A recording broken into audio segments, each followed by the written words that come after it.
Hello everyone, I am Mano Scaling, and I am here to help you today. I know you use this video to fall asleep, so before that, please like the video and subscribe to the channel, and also tell me where you are from and what time you are watching. Now get comfortable and relax.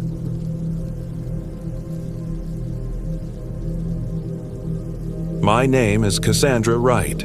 I'm 32 years old. This happened in August of 2024. Some wounds never heal.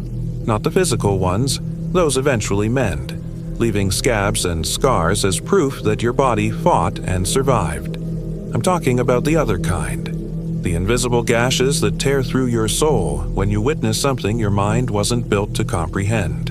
It's been 9 months since that backpacking trip through Sage Creek Wilderness in Badlands National Park, South Dakota. 9 months of therapy, medication, and nightmares that jolt me awake, drenched in sweat, screaming into the darkness of my bedroom. My therapist suggested I write it all down, every horrific detail, as if putting these memories on paper might somehow exorcise them from my mind. I doubt it will work. But I've tried everything else. The trip was supposed to be a celebration. My best friend Eliza had just finished her PhD in geology, and her boyfriend Marcus suggested we take her on a wilderness adventure before she started her new research position at the University of Minnesota. Marcus invited his childhood friend Trent to round out our group. I'd never met Trent before, but Eliza assured me he was a little intense but really dependable in the outdoors. I should mention that I wasn't an experienced hiker. Growing up in suburban Chicago didn't afford many opportunities to develop wilderness skills. But after my divorce from Kevin last year, I had promised myself I would start saying yes to new experiences. Stop playing it safe. Kevin always said I was too cautious, too afraid to step outside my comfort zone. I wanted to prove him wrong, even if only to myself. So when Eliza called with the invitation, I agreed without hesitation. "It'll be fun," she said. "The Badlands have this eerie, almost otherworldly beauty, and there's a section where you can backcountry camp for a few nights. No designated trails, just wilderness." Looking back, I should have asked more questions. We met in Rapid City on August 10th. Marcus picked me up from the airport in his weathered Toyota 4Runner, Eliza beaming from the passenger seat. They looked so happy together. Eliza's wild red curls pulled back in a messy bun, her freckled face flushed with excitement, and Marcus, tall and solid, with the kind of calm confidence that immediately put you at ease. "Cass!" Eliza squealed, jumping out to hug me. "You're really here! I can't believe you agreed to this." "New year, new me," I laughed, hugging her back tightly. It had been almost a year since we'd seen each other in person, and I'd forgotten how much I missed her infectious energy. "Trent's waiting at the campsite," Marcus explained as he loaded my backpack into the trunk. "He went ahead to secure a good spot before we head into the backcountry tomorrow." The drive to the park took about an hour, during which Eliza chattered excitedly about the geological formations we'd be seeing. "The Badlands are basically an enormous fossil bed," she explained. 37 million years of history, just lying there in the rock layers. Ancient rhinos, camels, even saber-toothed cats used to roam here. "No dinosaurs?" I asked. "Wrong time period," she laughed. "But the Native Americans who lived here had plenty of legends about monsters in these lands. The Lakota called this place Makosika, Badlands, for a reason." Marcus glanced at her in the rearview mirror. "Maybe save the scary stories for the campfire, babe."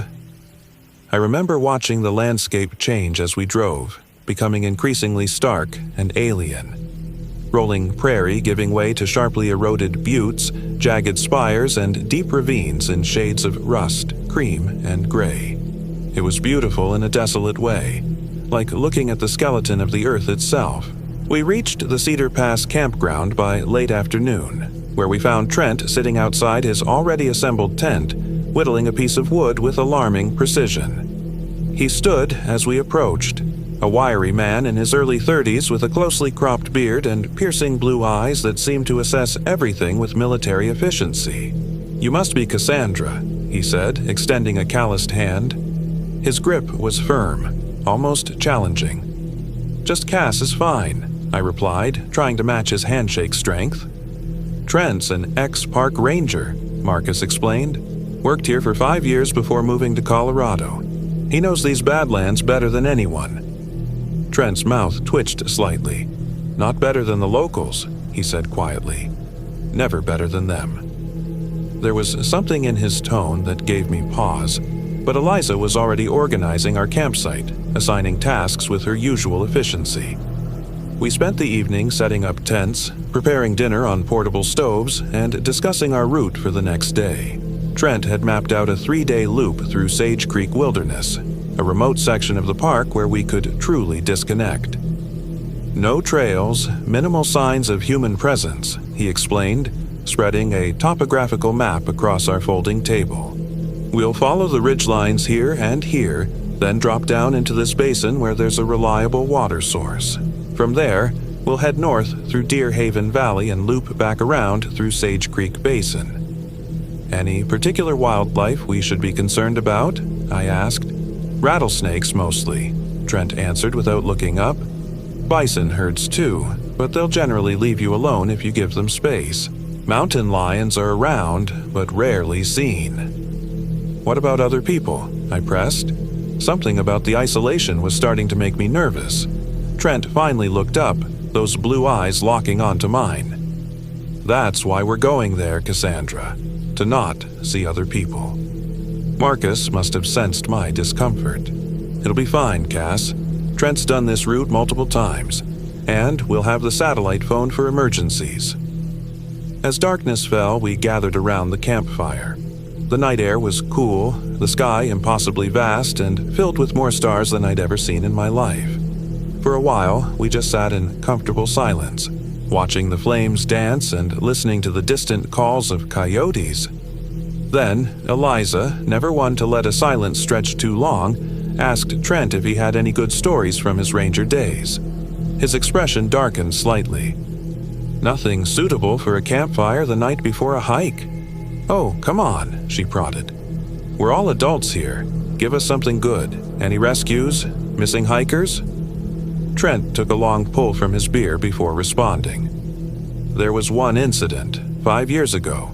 Family of 4 went missing in the area we're heading to tomorrow.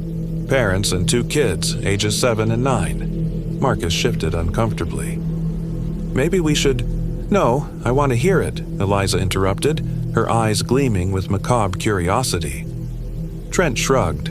Not much to tell. They were experienced hikers, had all the right gear.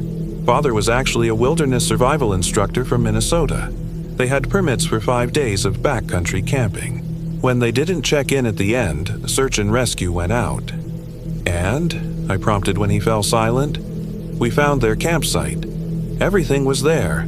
Tents still set up, food properly stored, no signs of animal attack or struggle. But no people, not a trace. It was like they just vanished in the middle of whatever they were doing.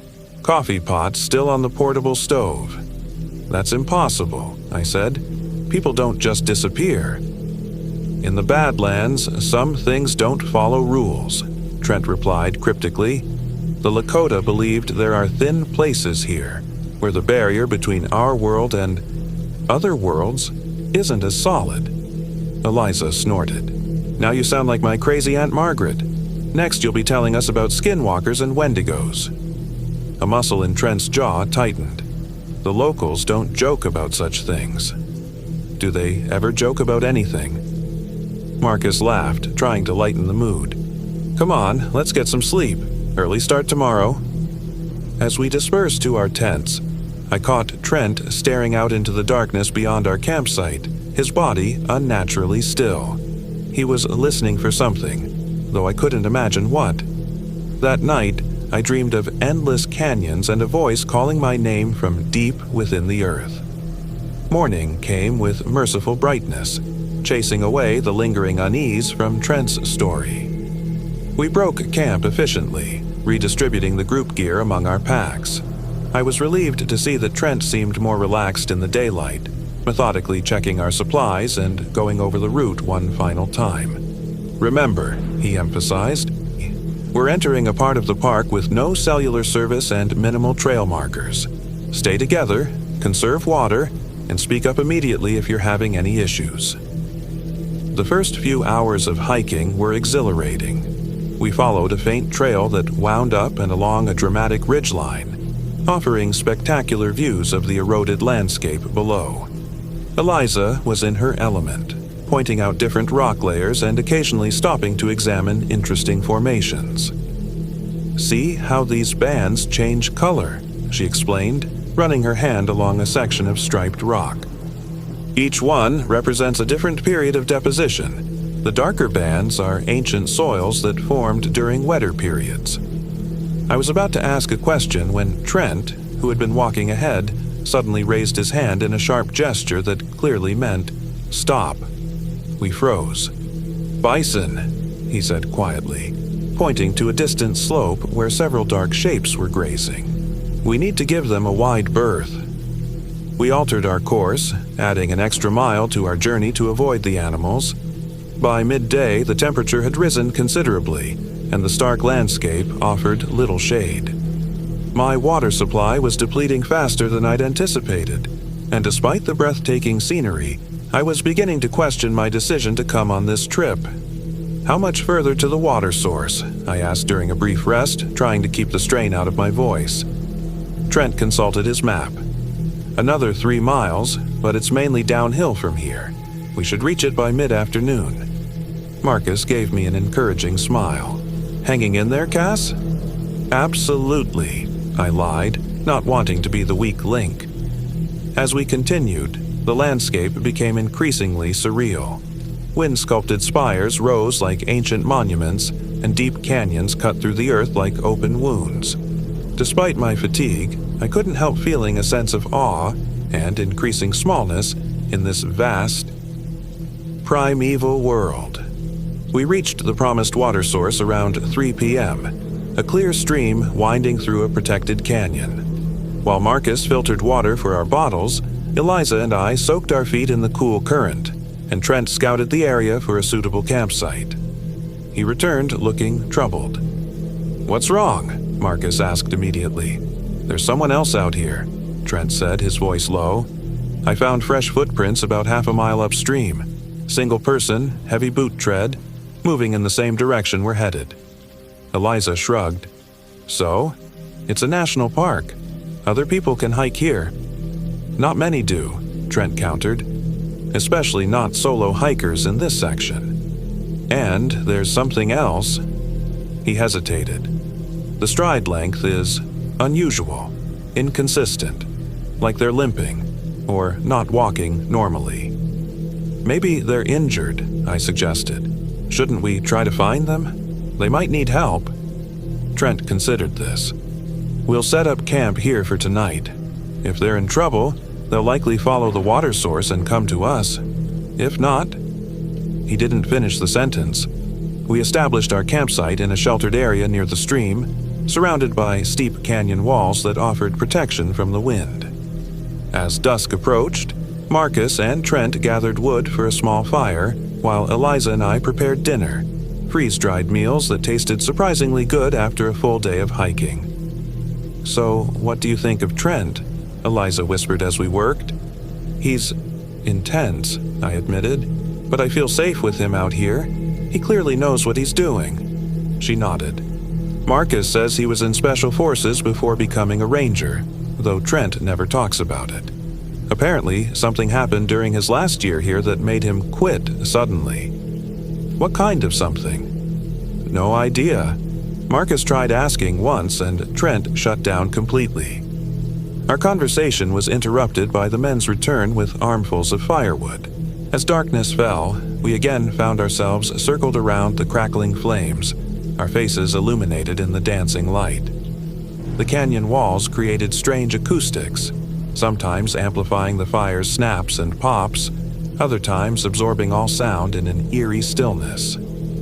"Anyone else notice how quiet it is?" Marcus commented. "No birds, no insects." "They know better," Trent said cryptically. I was about to ask what he meant when a sound echoed from somewhere up the canyon. A dull thud, followed by what might have been a voice, too distant to make out words. We all turned toward the sound. "The other hiker?" Eliza suggested. Trent stood, reaching for his flashlight. "Maybe. I'll check it out." "You shouldn't go alone," Marcus protested. "I'm not going far. Just to the bend in the canyon. If it's someone in trouble, I'll signal with 3 flashes." He patted the holstered hunting knife at his hip and disappeared into the darkness beyond our fire's glow. 20 minutes passed with no sign of him. "This isn't right," Marcus finally said, standing. "I'm going after him." "No," I said firmly, surprising myself. "We shouldn't split up more. Give him until the count of 300. If he's not back, we'll all go together." We counted silently, the tension building with each passing number. At 274, a beam of light appeared at the canyon entrance and Trent emerged, his expression unreadable in the darkness. "Well?" Eliza prompted as he rejoined us. "Nothing," he said shortly. "No sign of anyone." "But we all heard something," I insisted. "Sound carries strangely out here. Could have been a rock fall further up the canyon." None of us were entirely convinced, but exhaustion from the day's hike was setting in, and the warmth of the fire was making my eyelids heavy. We agreed to set watches through the night, a precaution Trent insisted on. I took the first shift, then Marcus, Eliza, and finally Trent for the pre-dawn hours. My watch passed uneventfully, and I woke Marcus for his turn before crawling into my tent. Despite my fatigue, sleep came fitfully. I dreamed of footsteps circling our camp, of eyes watching from the canyon rim above. At one point, I jerked awake, certain I'd heard my name being whispered just outside my tent. Cassandra. I lay perfectly still, listening intently, but heard only the gentle rustle of wind through the canyon. Morning revealed nothing amiss in our camp, though Trent seemed more on edge than before. As we packed up, I noticed him examining the ground around our tents with careful attention. "Find anything?" I asked, approaching him. He straightened quickly. "No," he said, too sharply, then moderating his tone. "No tracks. Let's get moving. I want to reach Deer Haven by midday." The day's hike took us out of the canyon and across more exposed terrain, a moonscape of eroded hoodoos and deep ravines that required careful navigation. The sun beat down mercilessly, and despite our early start, heat exhaustion became a real concern. Trent pushed a relentless pace, stopping only briefly for water and energy bars. "Hey, can we take 5? Eliza finally called out, her normally boundless energy flagging. "I need to adjust my pack." Trent reluctantly agreed, and we all sank gratefully to the ground in the meager shade of a large rock formation. As I gulped water, I noticed Marcus studying the map with a furrowed brow. "Everything okay?" I asked. He lowered his voice. "I think we're off course. We should have hit that distinctive butte by now." He pointed to a formation marked on the map. Before I could respond, a sound cut through the still air. A drawn-out, keening wail that seemed to come from everywhere and nowhere at once. It was unlike anything I'd ever heard. Not quite human, not quite animal, rising and falling in pitch before abruptly cutting off. We all froze. "What the hell was that?" Marcus whispered. Trent's face had drained of color. Without answering, he pulled out his compass and swore under his breath. "What?" Eliza demanded. "The compass is spinning," he said, his voice tight.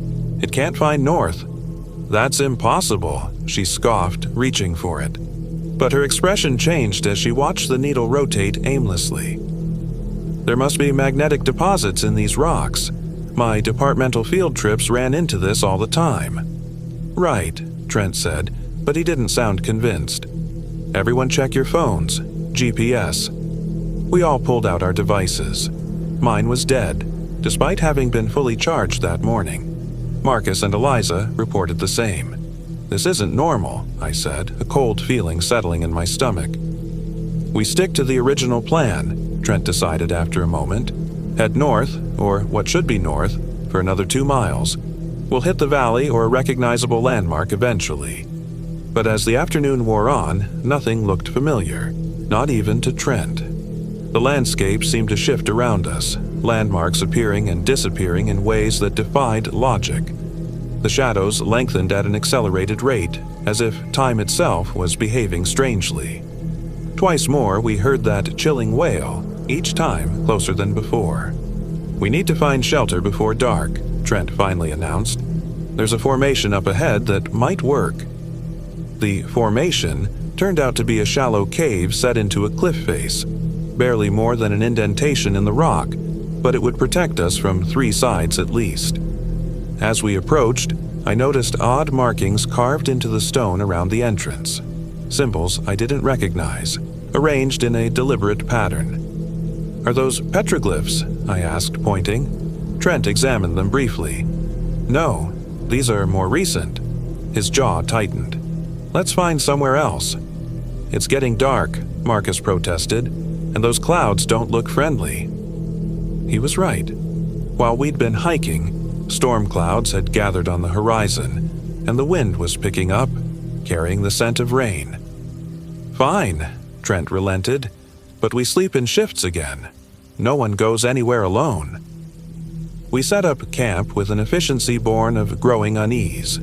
No one suggested a fire, though the temperature was dropping rapidly. Instead, we huddled together at the back of the shallow cave, sharing energy bars and beef jerky in lieu of a proper meal. None of us had much appetite anyway. "Tomorrow, we head straight back to where we started," Trent decided. "Forget the loop. Something's not right here." "You think?" Eliza said sarcastically. "Our phones are dead, compasses don't work, and we're being stalked by whatever's making that god-awful noise." "We're not being stalked," Marcus said firmly, though he didn't sound convinced. "Actually," Trent said quietly, "I think we are." We all stared at him. "That sound," he began, then stopped abruptly as a distant rumble of thunder rolled across the landscape. "I heard it once before, 5 years ago, right before that family disappeared."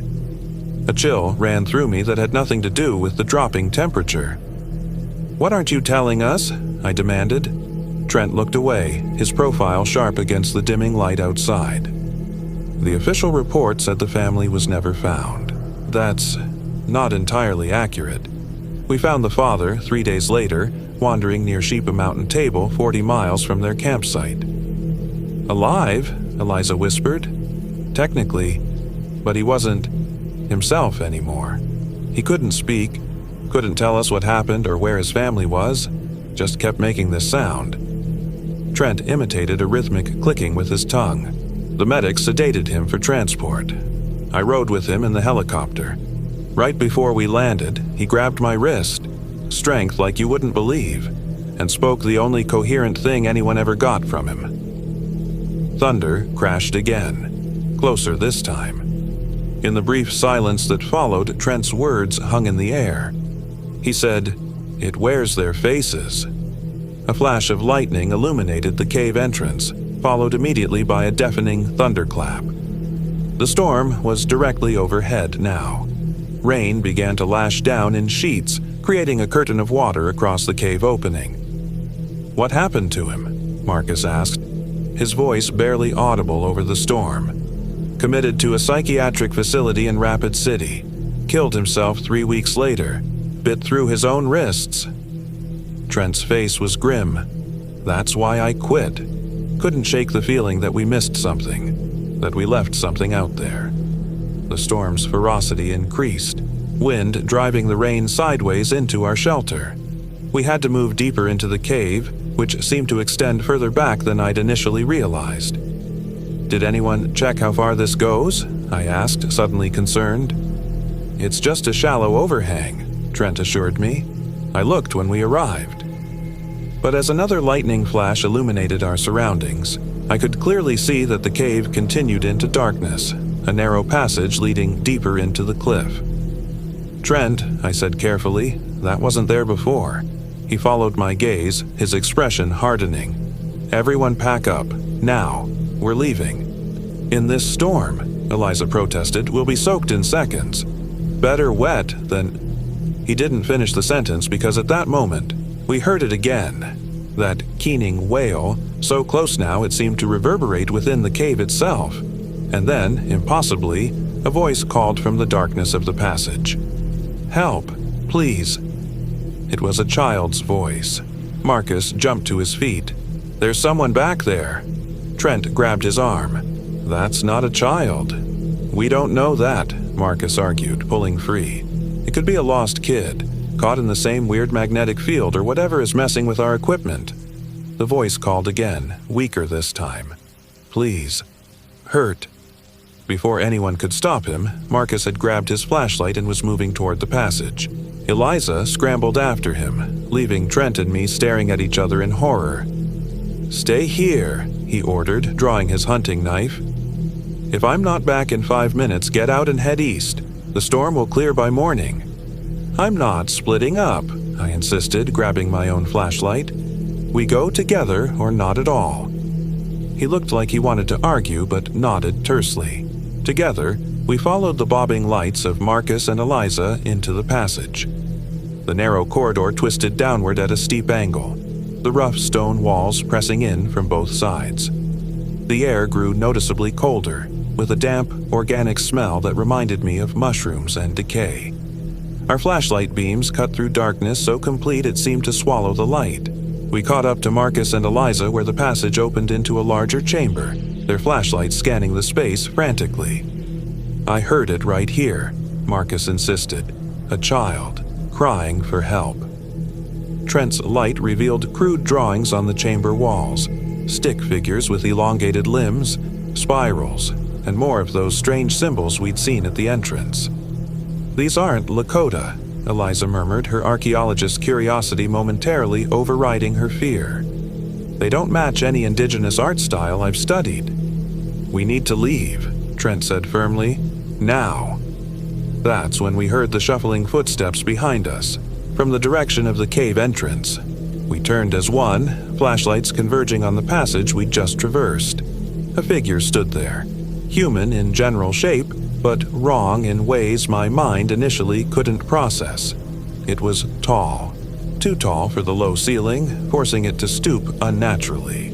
Its limbs were disproportionately long and jointed in extra places, but worst of all was its face, or rather, faces. The creature's head seemed to shift between different human visages, never settling on one, like a twisted slideshow of stolen identities. Eliza screamed. The sound jolted us from our paralysis. "Run!" Trent shouted, pushing me toward a second passage I hadn't noticed before. "Go! Go!" We fled deeper into the cave system, blind with terror, our flashlights casting wild, jumping shadows as we ran. Behind us, that terrible wailing cry echoed off the walls, joined now by the sound of too many limbs scuttling across stone. The passage split, then split again. We made random choices.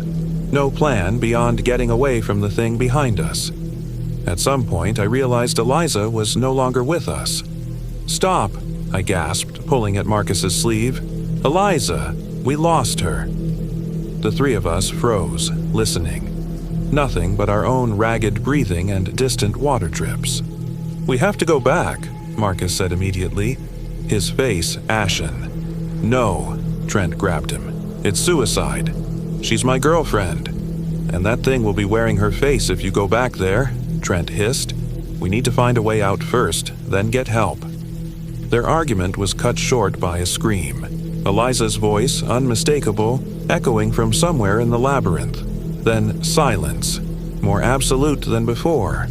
Marcus broke free from Trent's grasp and bolted back the way we'd come. Trent swore viciously but didn't follow.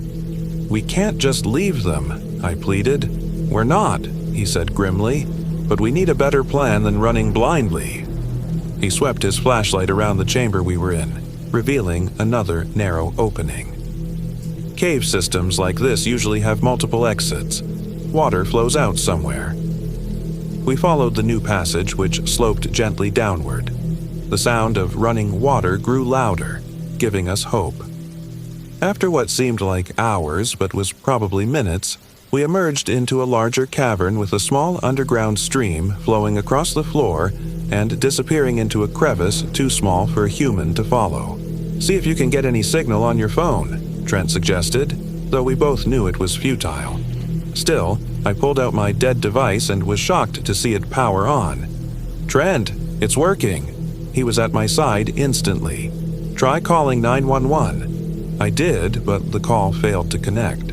However, I did have enough signal to see a text message that had somehow come through, from Eliza's number, sent just minutes ago. "Help us. Cave behind waterfall. Not what it seems." I showed Trent the message. His face paled. "There's no waterfall in these caves." As if in response, we heard it then. The distant rush of falling water coming from yet another passage leading off the chamber.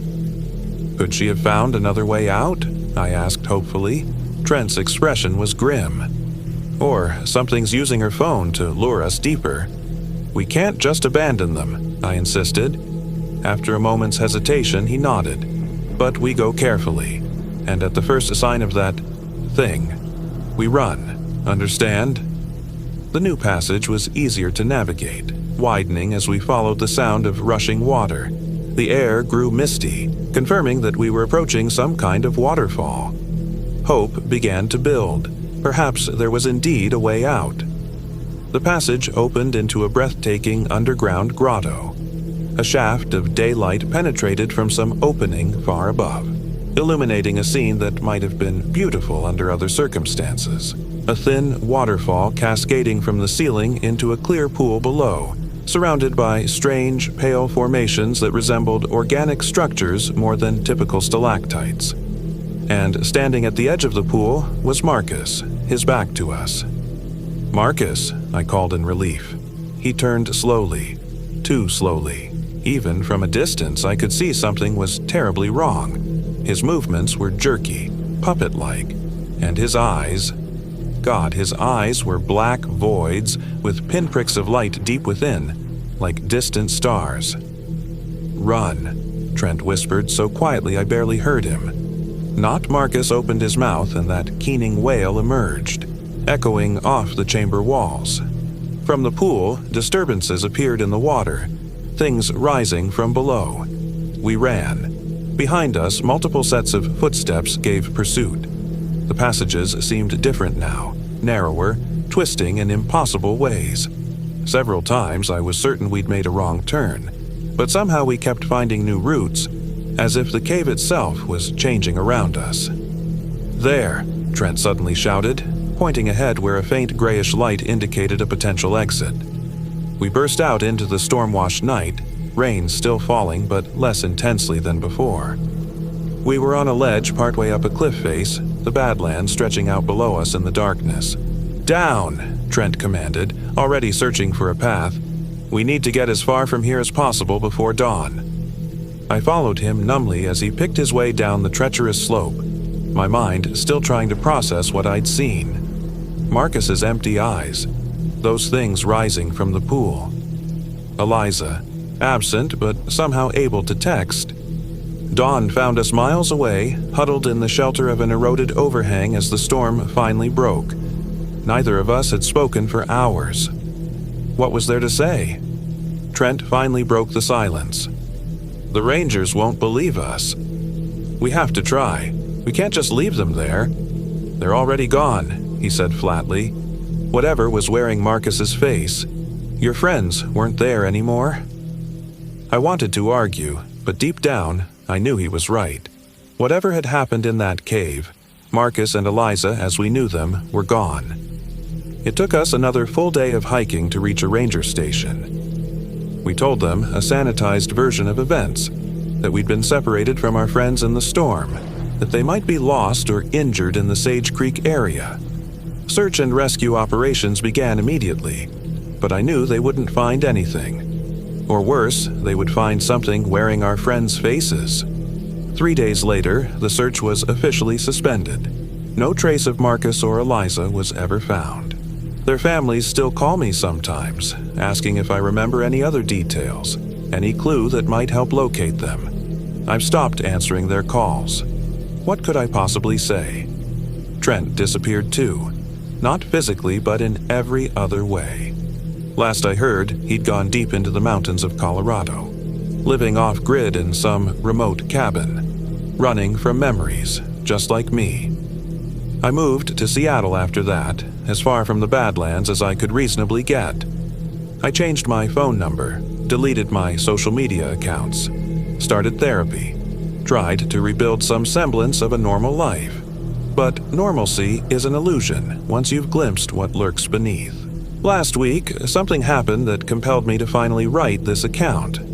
I received a package at my apartment, no return address, no note inside. Just a weathered, dirt-stained journal that I immediately recognized as Eliza's.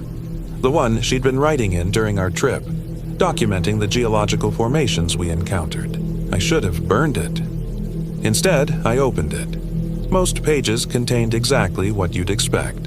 Eliza's neat handwriting detailing rock compositions and formations, rough sketches of interesting features, timestamps, and coordinates. But the final entry, dated the night she disappeared, was different. The handwriting was erratic, the pressure so hard it tore through the paper in places. "It's watching us. It's been watching since we arrived. Trent knows more than he's saying. The cave isn't a cave, it's a mouth. God help us, it's a mouth. And we're already inside it. If anyone finds this, stay away from Sage Creek. The things in the water aren't reflections, they're windows, and he stands behind all of them." The one, the Lakota, called. The entry ended mid-sentence with a violent stroke that dragged across the page. That night, for the first time since I moved to Seattle, I woke to the sound of my phone receiving a text message. And even though I know it's impossible, her phone was never recovered, her account closed, the notification showed the same name, Eliza. This time, my trembling finger opened it. 3 words, "Come home, Cass." Beneath it, a image, a perfect, untouched campsite in a familiar canyon, 4 tents, a coffee pot on a portable stove, and standing just at the edge of the frame, a figure with my face, smiling too widely, blinking too little, staring directly at the camera. I burned the journal that night, destroyed my phone, started writing this account, because I know now why the searches never found our friends, why that family vanished years ago, why locals avoid certain areas after dark.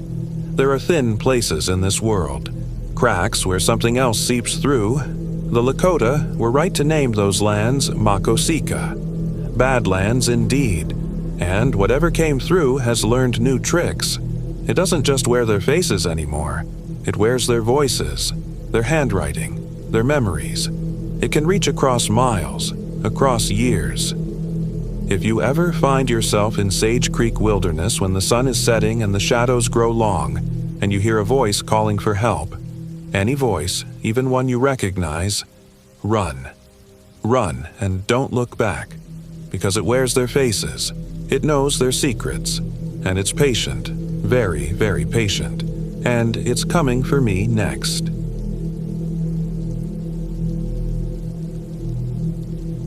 My name is Rebecca Warner. I'm 34 years old, and this happened in August of 2023. It was supposed to be the perfect wilderness getaway, a chance for 3 overworked nurses to decompress after the hellish years of the pandemic.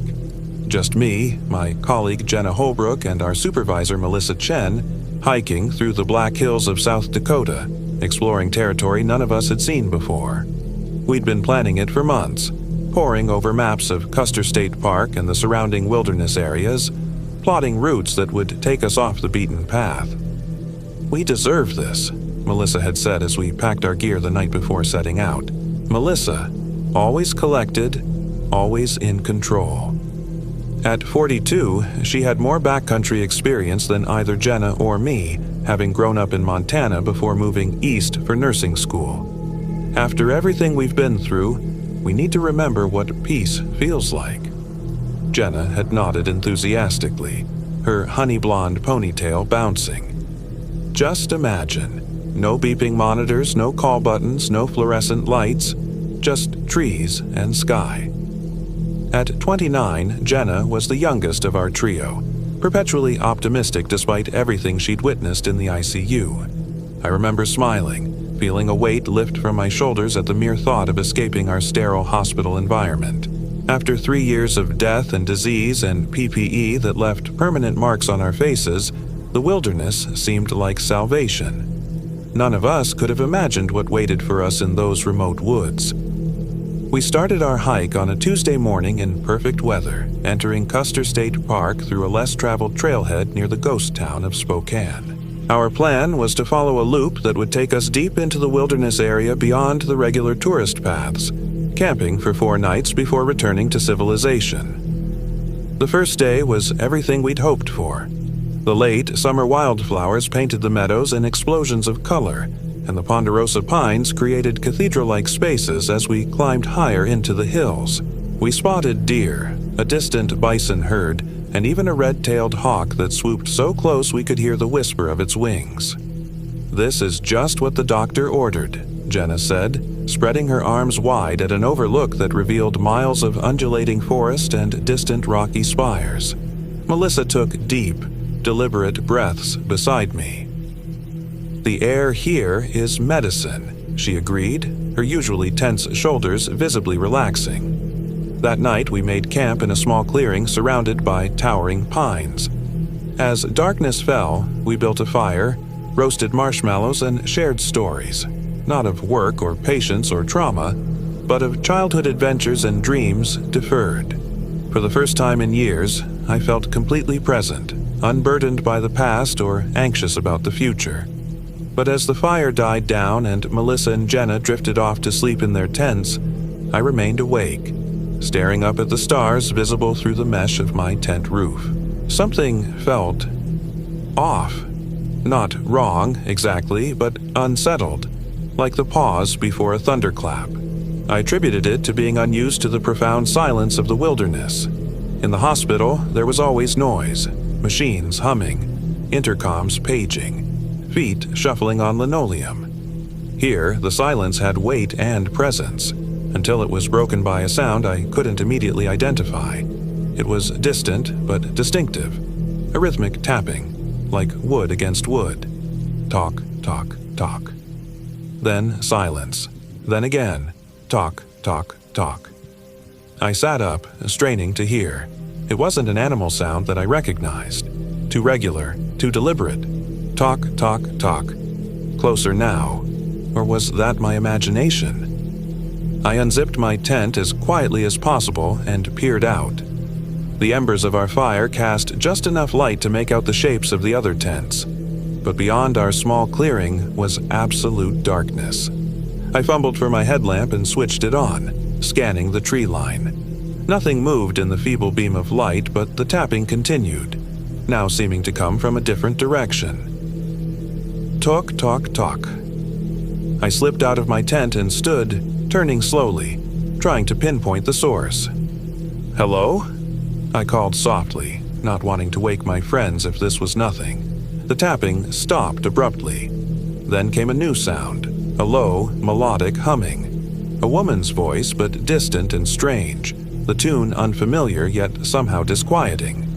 It rose and fell in a pattern that made the hair on my arms stand up. "Is someone there?" I called, louder this time. The humming stopped. The forest fell silent again, but now it was a charged silence, expectant. "Rebecca?" Melissa's voice came from her tent. "What's going on?" "I heard something," I said, still scanning the darkness beyond our camp. "Someone tapping, then humming. Did you hear it?" Melissa emerged from her tent, her own headlamp creating bizarre shadows as she moved. "Probably just a hiker passing by," she said, but she sounded uncertain. "At this hour, miles from any marked trail?" Melissa shrugged. "Sound carries strangely out here. Could be someone camping by the creek down there." We both knew there was no creek nearby, but I didn't press the point. "Maybe you're right," I conceded. We stood listening for a few more minutes, but the forest remained silent. Eventually, Melissa patted my shoulder. "Try to get some sleep. We've got a tough climb tomorrow." I nodded and returned to my tent, but sleep eluded me. I lay awake for hours, listening, waiting for the tapping to return. It didn't, but just as dawn began to lighten the sky, I heard something else. A whisper, so close it could have been inside my tent. "Rebecca." I bolted upright, heart hammering. "Who's there?" I hissed. Silence. I unzipped the tent and looked out. The clearing was empty except for our tents. Melissa and Jenna still appeared to be sleeping. I told myself I'd dreamed it, that the stress of the past years had followed me into the wilderness, but deep down, I knew better. Something had called my name. When I mentioned it over breakfast, both Melissa and Jenna looked concerned. "You didn't sleep well," Jenna suggested. "First night in a strange place, your brain plays tricks." "I know what I heard," I insisted. Melissa frowned, stirring her instant coffee. Was it a man's voice or a woman's? The question caught me off guard. "A woman's," I said. "Why?" Melissa hesitated, then shook her head. "No reason, just curious." But there was something in her expression, a flicker of recognition, quickly suppressed. That made me uneasy. "Melissa, do you know something about this area?" "Just old stories," she said dismissively. "Every forest has them. We should break camp if we want to reach Harney Lake by sunset." I wanted to press her further, but Jenna was already packing up her tent, and Melissa made it clear the conversation was over. We set off under a cloudless sky, following a faint game trail that wound deeper into the hills. The hiking was more strenuous than the previous day, with steep climbs and descents that tested our endurance. By midday, we had traveled several miles from our first campsite, ascending into an area of the Black Hills that felt increasingly remote. The forest changed character as we climbed, the trees more gnarled, the undergrowth denser. Fewer wildflowers brightened the landscape, replaced by twisted shrubs and pale fungi that clustered on rotting logs. "Are we still on the right track?" Jenna asked during a water break. She was studying our map with a furrowed brow. "I don't see this ridge we're on." Melissa took the map from her. "We should be here," she said, pointing to a contour line. "Harney Lake should be just beyond that next peak." I peered at the map. Something didn't add up. The terrain around us didn't match what was depicted. Maybe we took a wrong turn at that last junction. "No," Melissa said firmly. "I know exactly where we are. The map is just old, and these game trails shift over time." We continued climbing, but my unease grew with each step. The forest had fallen strangely silent. No birds calling, no squirrels chattering, not even the buzz of insects. And the air had changed, too, becoming heavy and still, with an underlying scent I couldn't identify. Something earthy and organic, like decaying vegetation, but with a sharper note beneath it. We rounded a bend in the trail and stopped short. Before us stood a massive dead tree unlike any I'd seen before. Its trunk was gnarled and split, forming what eerily resembled a hunched human figure. Hanging from its twisted branches were dozens of small objects that clattered gently in the faint breeze. "What the hell is that?" Jenna whispered. We approached cautiously. The hanging objects were revealed to be small animal bones, feathers, and smooth rocks, each with strange symbols carved into them. At the base of the tree lay a circle of larger stones arranged in a pattern. "It's a marker," Melissa said quietly, "or a warning." "A warning for what?" I asked. Melissa didn't answer directly. "We should go around," she said. "Give it a wide berth." "Is this some kind of Blair Witch thing?" Jenna asked, trying for levity but failing to hide her nervousness. "Someone's idea of a prank?" "It's not a prank," Melissa said flatly. "Let's keep moving. Harney Lake can't be far now." We skirted around the dead tree, careful not to disturb any of the hanging ornaments. As we passed, I could have sworn I heard that soft tapping sound again. Talk, talk, talk. Coming from the tree itself, though nothing visibly moved. The trail beyond the tree grew fainter, more difficult to follow. The landscape became increasingly disorienting, with rock formations that seemed to shift in my peripheral vision and trees that bent at impossible angles.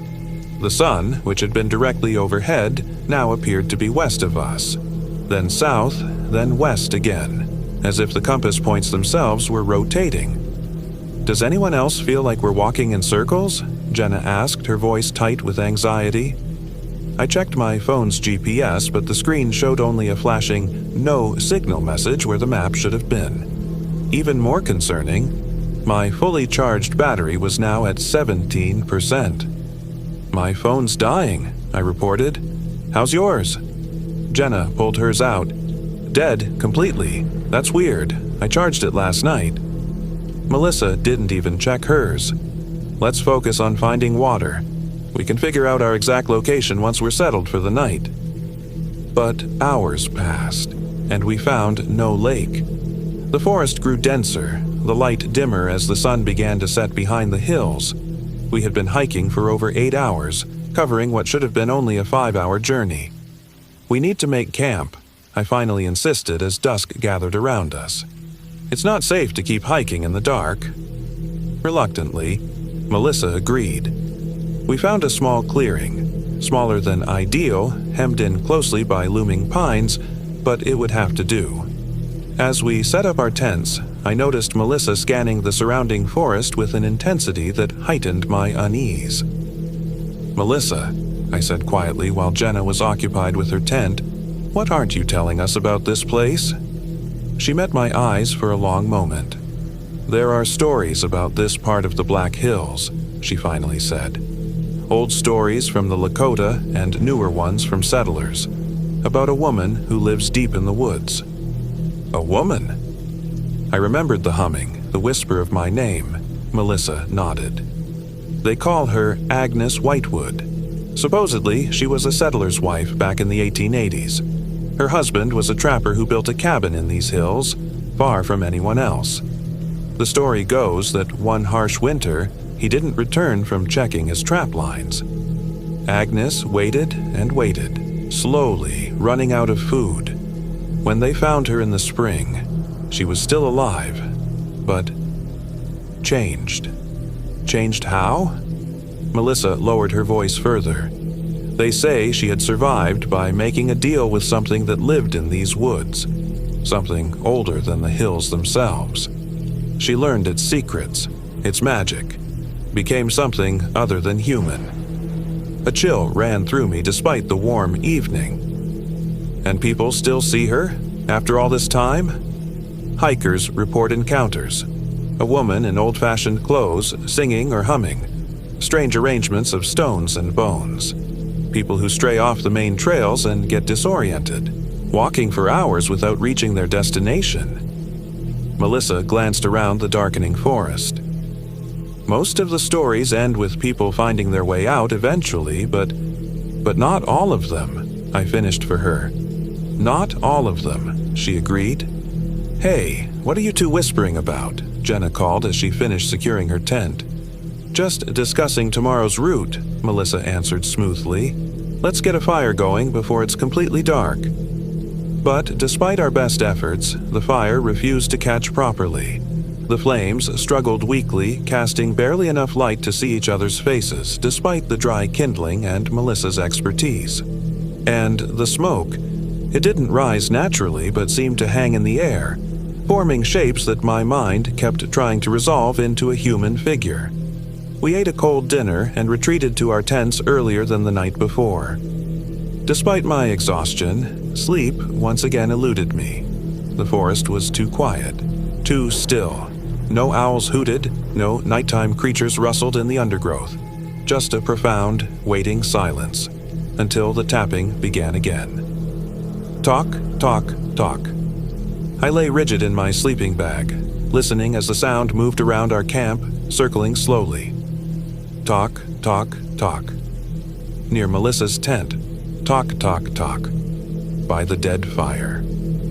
Talk, talk, talk. Just outside my own tent. Then the humming started, the same eerie melody I'd heard the night before, but closer now, clear enough that I could almost make out words woven into the tune. I wanted to call out to Melissa or Jenna to see if they heard it too, but fear froze my voice in my throat. The humming grew louder, more insistent, and with it came a smell that seeped through the fabric of my tent. The same decay and something else odor I'd noticed earlier, but stronger now, overwhelming. Then silence fell again, so abruptly it felt like a physical pressure. I held my breath, straining to hear. "Rebecca," came the whisper, directly above me. "I've been waiting for you." I screamed then, a raw sound that tore from my chest. In an instant, headlamp beams cut through the darkness as Melissa and Jenna emerged from their tents. "Rebecca, what is it?" Melissa demanded, rushing to my tent and unzipping it from outside. I scrambled out, nearly knocking her over. "Someone was here, right outside my tent. She said my name." Jenna swept her light across our campsite. "There's no one here, Beck." "She was here," I insisted, my voice breaking. "I heard her. She knew my name." Melissa gripped my shoulders, her face grave in the harsh light of the headlamps. "What exactly did you hear?" I told them about the tapping, the humming, the whisper. As I spoke, Jenna's eyes widened, but Melissa's expression hardened into something like resignation. "We need to leave," she said. "First light, we pack up and head back the way we came." "But what about the rest of our trip?" Jenna asked. "It's not safe," Melissa said flatly. "I should never have brought us here. I thought the stories were just stories." None of us slept much that night. We sat huddled together by our meager fire, taking turns keeping watch. Nothing more happened. No tapping, no humming, no whispers, but the feeling of being observed never left. Morning came with a heavy mist that clung to the trees and reduced visibility to mere yards. We packed quickly, eager to put this place behind us. But when we tried to retrace our steps, we found that the trail we'd followed was no longer visible. "This doesn't make sense," Jenna said, panic edging into her voice. "We came from that direction, through that stand of pines. But where there should have been a gap between trees, there was now only dense underbrush, as if no one had passed that way in years."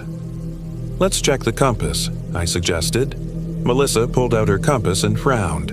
The needle spun lazily, refusing to settle on any direction. "That's impossible," she muttered. We picked a direction that seemed right and started walking, but the forest around us grew only more unfamiliar. Twisted trees gave way to strange rock formations. The mist thickened until we could barely see each other, though we stayed close together, linked by our shared fear. Hours passed. Our water ran low. The terrain grew steadily more difficult. Steep slopes, hidden drop-offs, tangles of thorny brush that tore at our clothing and skin.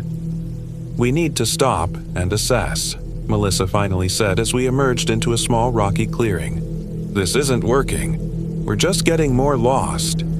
We sank down on a fallen log, exhaustion and dread weighing heavily on us. The mist swirled around us, occasionally parting to reveal glimpses of unfamiliar landscape. "Could we be near a road?" Jenna asked hopefully. "If we just pick a direction and stick to it, we have to hit civilization eventually, right?" "In theory," Melissa agreed. "But this fog, it's disorienting. And these hills are vast. We could walk for days without hitting a road." I took a sip from my nearly empty water bottle, trying to think rationally.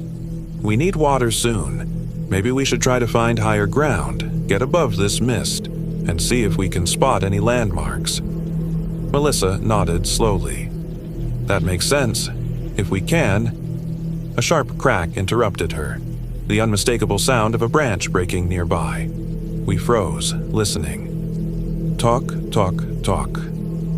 The sound came from the mist-shrouded trees to our left, then again from our right. Talk, talk, talk. "Hello?" Jenna called, her voice trembling. "Is someone there?" The humming began, now coming from all around us as if multiple voices were singing the same eerie melody from different directions. "We need to move," Melissa said urgently. "Now!" We grabbed our packs and started to run, choosing a direction at random. The mist swirled and eddied around us, sometimes thinning enough to see a few yards ahead, sometimes thickening until I could barely make out Jenna's form right in front of me. The humming followed us, always just behind, sometimes seeming to come from directly overhead. My lungs burned, my legs ached, but terror drove me forward. Then Jenna screamed. Her form disappeared from in front of me. "Jenna!" I called, skidding to a stop at the edge of what I now saw was a steep ravine. Below, perhaps 15 feet down, Jenna lay on her back, her leg bent at an unnatural angle. "I can't move," she called up, her voice tight with pain. "My leg. I think it's broken." Melissa and I scrambled down to her, sending small avalanches of loose rock cascading around us. Up close, the injury was clearly severe, a compound fracture, the bone visibly distorting the fabric of her hiking pants. "We need to splint this," Melissa said, immediately shifting into nurse mode. "Then figure out how to get her out of here." We worked quickly, using trekking poles and strips torn from a spare shirt to create a makeshift splint. Jenna bit her lip until it bled, stifling her cries as we manipulated her injured leg. "How are we going to get her up that slope?" I whispered to Melissa as we finished. Melissa surveyed the ravine. "I don't think we can, not without making the injury worse. We need to follow the ravine, see if there's an easier way out somewhere downstream." The light was already beginning to fade, another day almost gone. The thought of spending another night in these woods, now with Jenna injured, filled me with dread. "Let's try to find shelter for the night," Melissa suggested. "We can reassess in the morning." We helped Jenna to her feet, or foot, rather, and supported her between us as we picked our way carefully along the bottom of the ravine. The walls rose steep on either side, and the sky above had turned a threatening gray. "It's going to rain," Jenna said through gritted teeth. "We need to find cover." We had gone perhaps a quarter mile when the ravine widened, and there, nestled against the far wall, stood a cabin. It was old, built of rough-hewn logs darkened by time and weather. A small porch sagged across the front, and a stone chimney rose from the far end. No light showed from the single visible window, no smoke from the chimney. "That can't be real," I whispered. "It's real," Melissa said grimly, "and it's our only option right now." Rain began to fall as we approached the cabin, fat drops quickly turning to a steady downpour. By the time we reached the porch, we were soaked through and shivering. The door was unlatched and swung open at Melissa's touch, revealing a single-room interior. It was sparsely furnished, a rough wooden table with a single chair, a narrow bed in one corner, a stone fireplace with an iron cooking pot hanging from a hook. Everything was covered in a thick layer of dust, but otherwise, the cabin appeared to have been abandoned only recently, not a century ago. "This has to be a ranger cabin or something," Jenna said as we helped her to the bed, "some kind of emergency shelter." But I knew better. The construction was too old, the furnishings too antiquated. No electric lights, no modern conveniences of any kind. And on the table, barely visible beneath the dust, lay a set of small animal bones arranged in a pattern identical to what we'd seen hanging from the dead tree. "We shouldn't be here," I said. "We don't have a choice," Melissa replied, already kneeling at the fireplace. "Jenna needs warmth and rest, and we're all exhausted." She managed to get a fire going which cast wavering light across the cabin's interior. In its illumination, I noticed more details: a shelf of glass jars containing unidentifiable substances, bundles of dried herbs hanging from the rafters, and scratched into the logs of the far wall, a symbol that matched one of the carvings on the bones at the tree. "Melissa," I said quietly, "this is her cabin, isn't it? Agnes Whitewood's." Melissa didn't answer immediately, but her silence was confirmation enough. "Who's Agnes Whitewood?" Jenna asked from the bed, her face pale with pain and fear. I explained what Melissa had told me the night before, watching Jenna's expression shift from skepticism to horror. "So you're saying we're trapped in some kind of witch's cabin?" she asked when I'd finished. "That's insane." "I don't know what she was," Melissa said, poking at the fire, "but this area has always had a reputation. I just never believed it was real until now." "Then why did you bring us here?" I demanded, anger suddenly flaring through my fear. Melissa looked up, her face haggard in the firelight. I didn't know we'd end up here specifically. I wanted to see the area, yes. I've been fascinated by the stories since I was a kid. But I never believed.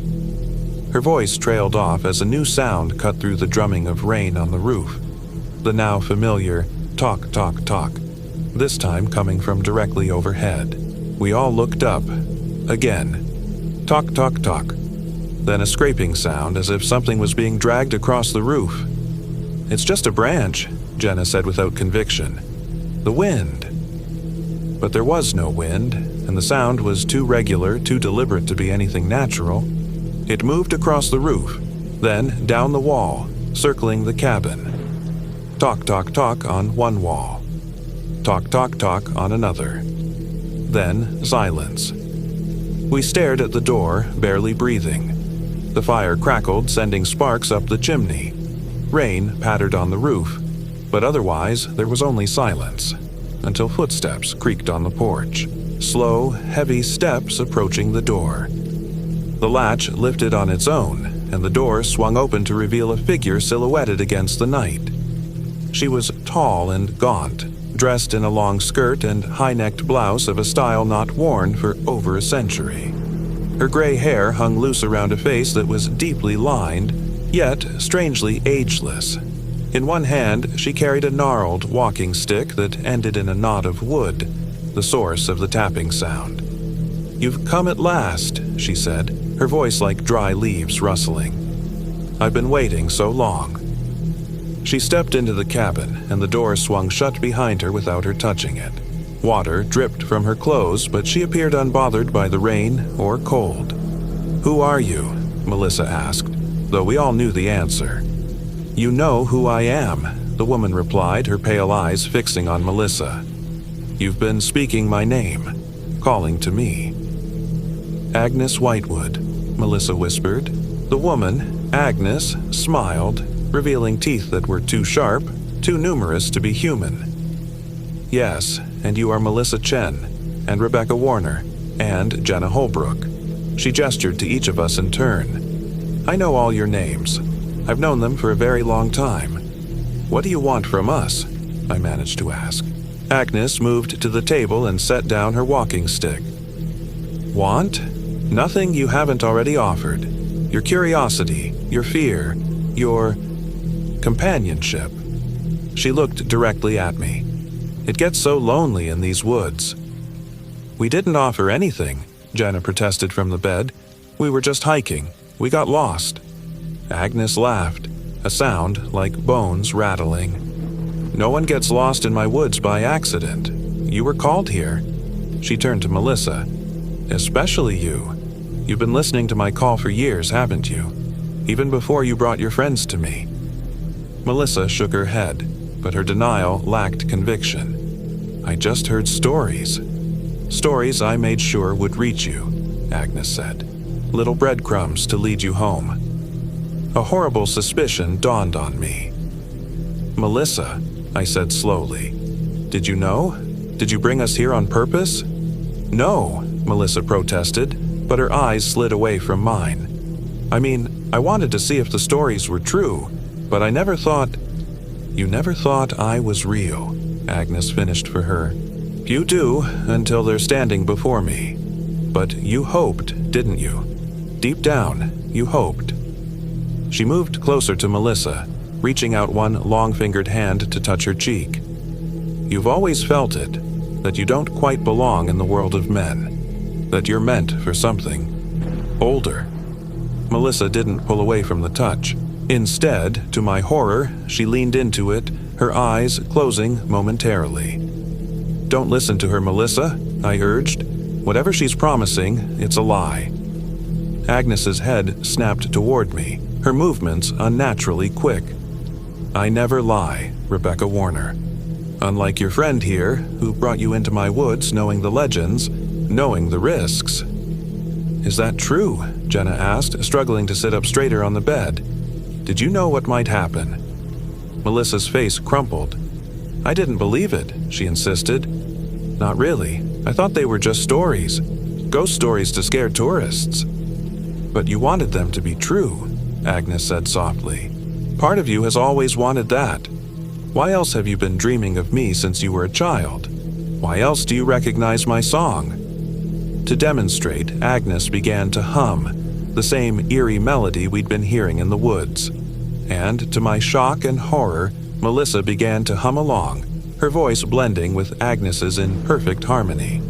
"Stop it," I shouted, breaking the spell. Melissa blinked rapidly as if waking from a trance.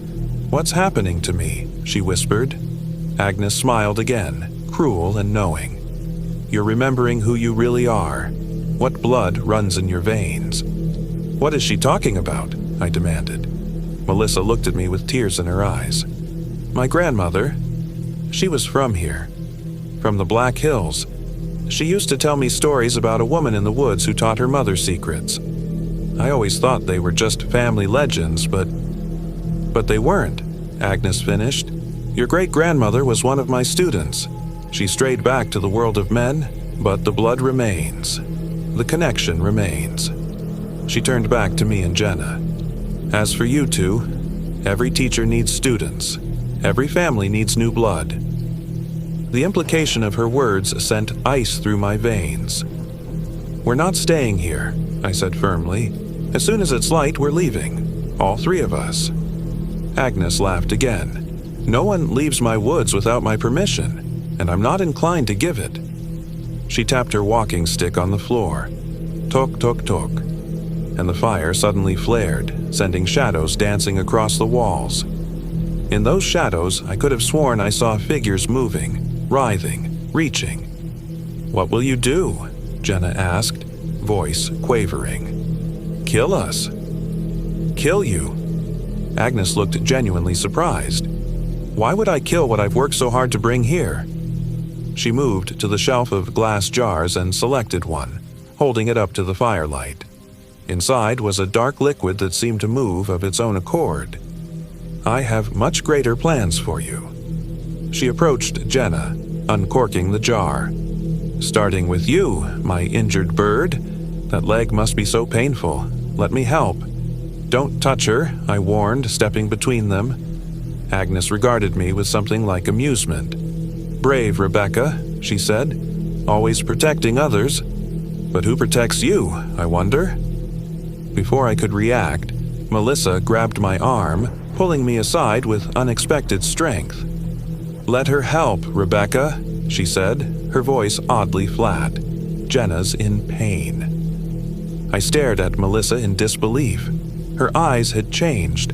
The pupils expanded until almost no iris was visible, and her face held an expression of serene certainty that was utterly unlike her. "Melissa, snap out of it," I shouted, shaking her by the shoulders, but her only response was to grab my other arm, holding me in place as Agnes approached Jenna with the open jar. "No, Jenna, don't!" I struggled against Melissa's grip, but she was unnaturally strong now. Jenna pressed herself against the wall, trying to get away from Agnes, but with her broken leg, she had nowhere to go. "Please," she begged, "I don't want this." "What you want doesn't matter anymore," Agnes said gently, dipping 2 fingers into the jar. "Only what you need.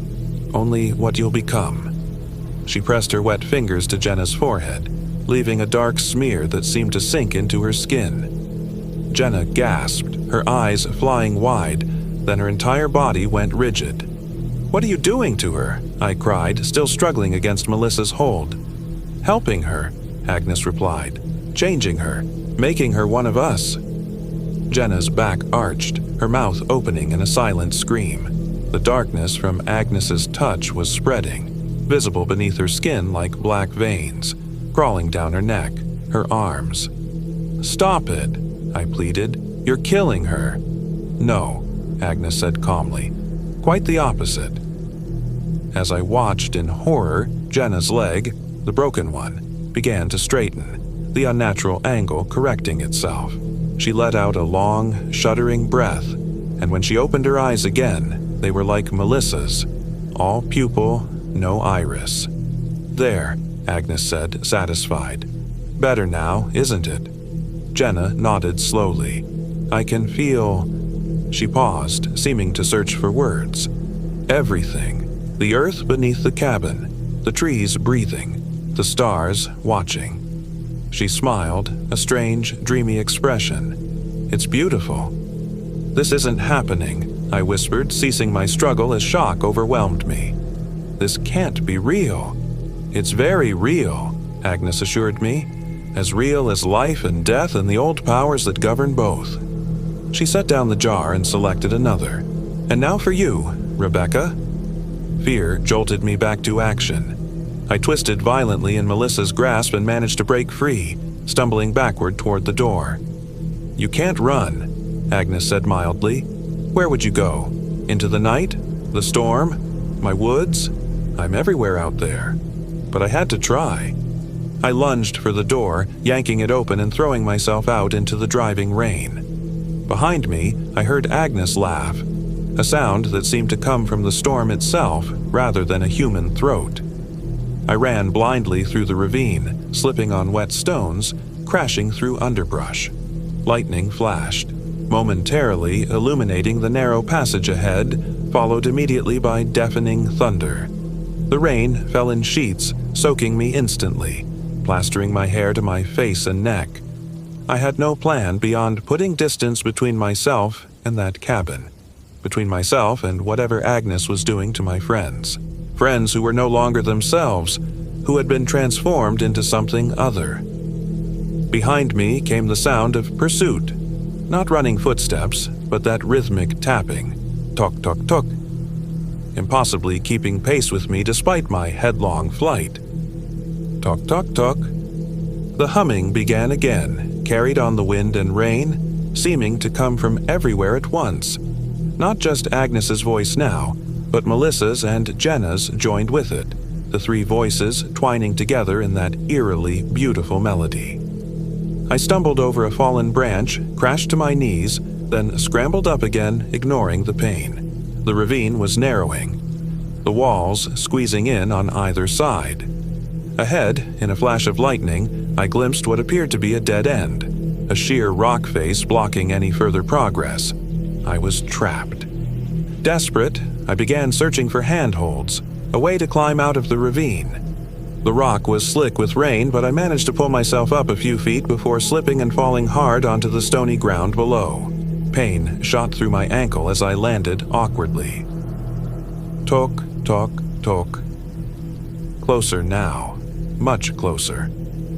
I dragged myself into a small recess in the rock wall, hoping the darkness would hide me.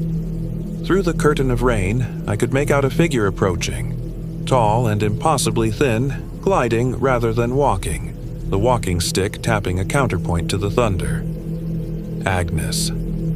She stopped several yards away, her head tilting as she scanned the ravine. "Rebecca," she called, her voice carrying easily over the storm. "This is foolish. You're only making things harder for yourself." I pressed deeper into my inadequate hiding place, trying to control my breathing, trying not to whimper from the pain in my ankle. "I can feel your fear," Agnes continued, taking another step forward. "I can hear your heart beating. I can smell your blood." She inhaled deeply. "You're injured. Let me help you, as I helped Jenna." "Stay away from me," I whispered, though I knew she couldn't hear me over the storm. Yet she turned directly toward my hiding spot, smiling that too-many-teeth smile. "There you are." I broke cover, limping as fast as my injured ankle would allow, angling toward a narrow crevice in the rock face that I'd spotted during another lightning flash. It looked barely wide enough for a person to squeeze through, but it was my only chance. Agnes didn't hurry after me. She didn't need to. She simply continued her measured approach, tapping her stick. Talk, talk, talk. I reached the crevice and found it was indeed narrow, painfully so. I turned sideways and began forcing myself into the gap, feeling the rough stone scrape against my back and chest. My backpack made it almost impossible, but I couldn't spare the time to remove it. "Rebecca," Agnes called again, now just yards away. "Don't you want to know what I offered your friends? What I can offer you?" I continued squeezing through the crevice, feeling my clothes tear, feeling skin abrade from my palms and elbows. The gap narrowed further, and for a terrifying moment I thought I was stuck, wedged permanently in the stone. "Immortality," Agnes said, her voice now just on the other side of the rock. "Knowledge of the old ways, power beyond human understanding. I offered them an end to pain, an end to fear, a pause, an end to being alone."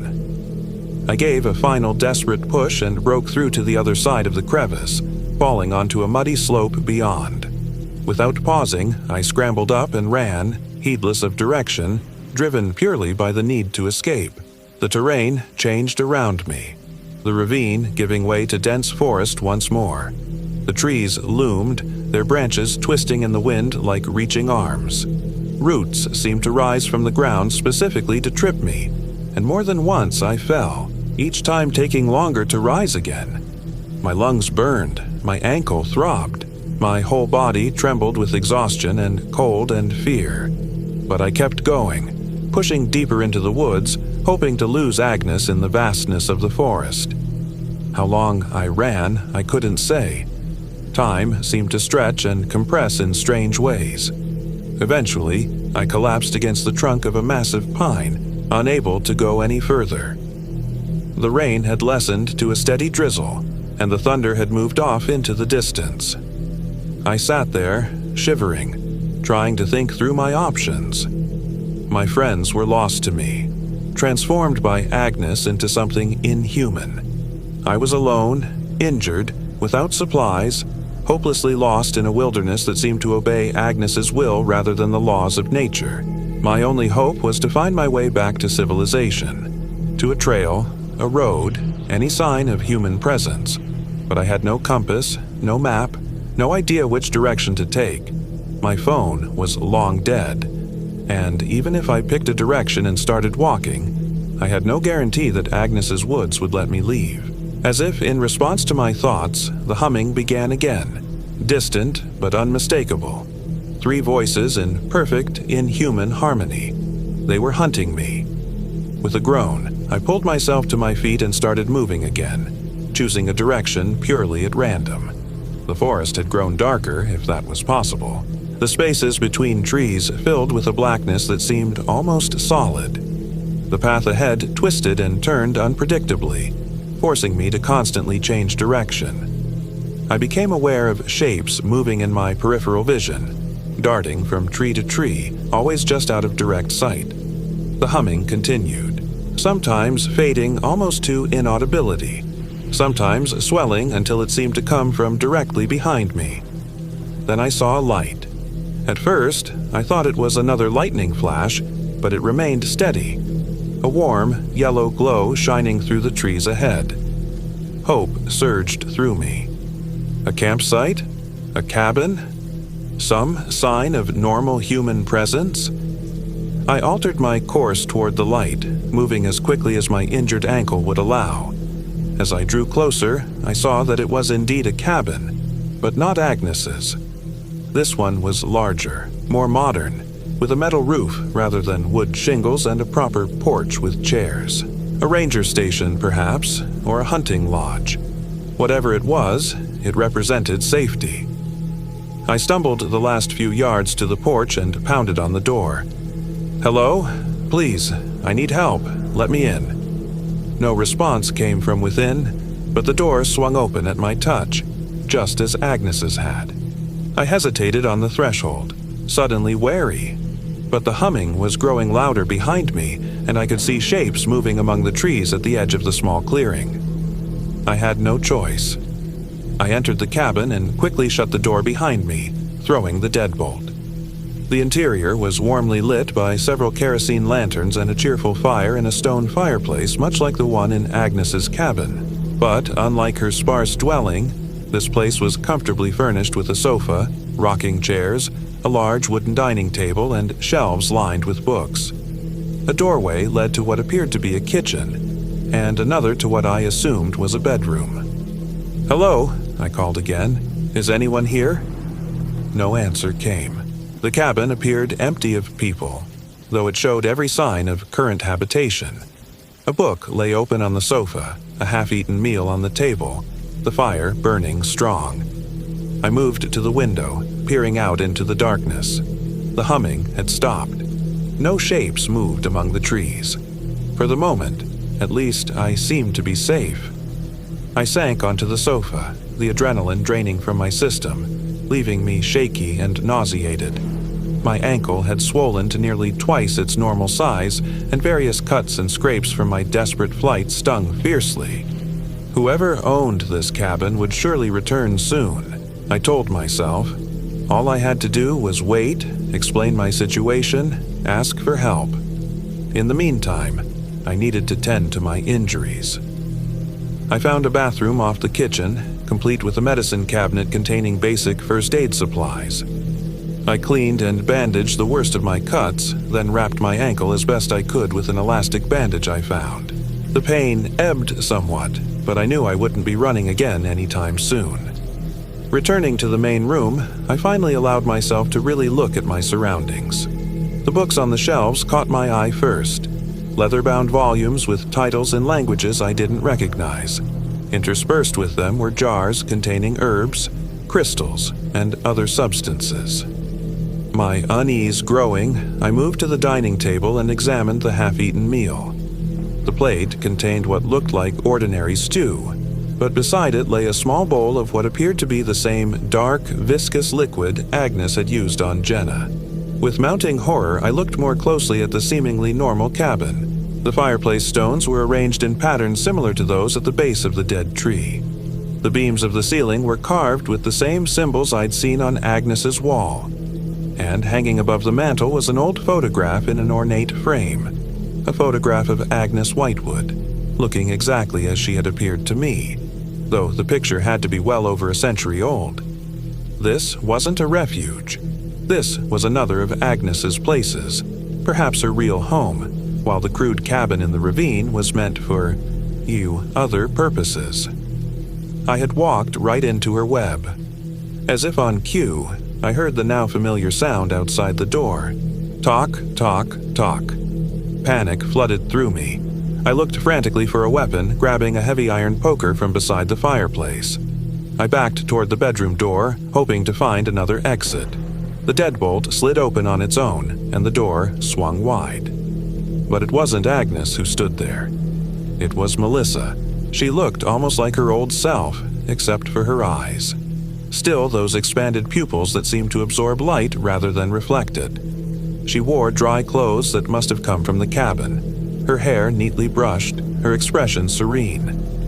"There you are," she said, her voice both familiar and somehow not. "We've been so worried about you, Rebecca." "Stay back," I warned, brandishing the poker. "You're not Melissa anymore. I don't know what you are, but you're not my friend." Melissa smiled sadly.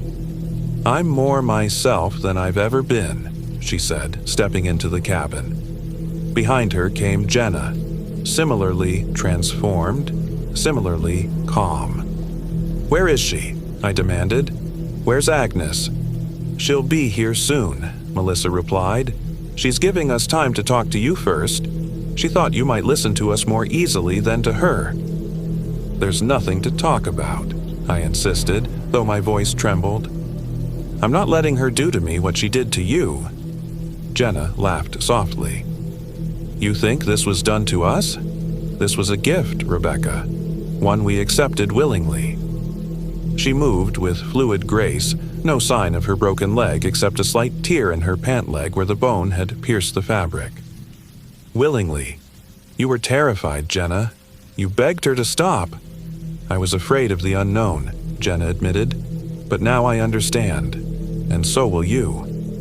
They were advancing on me slowly, moving to either side, trying to flank me.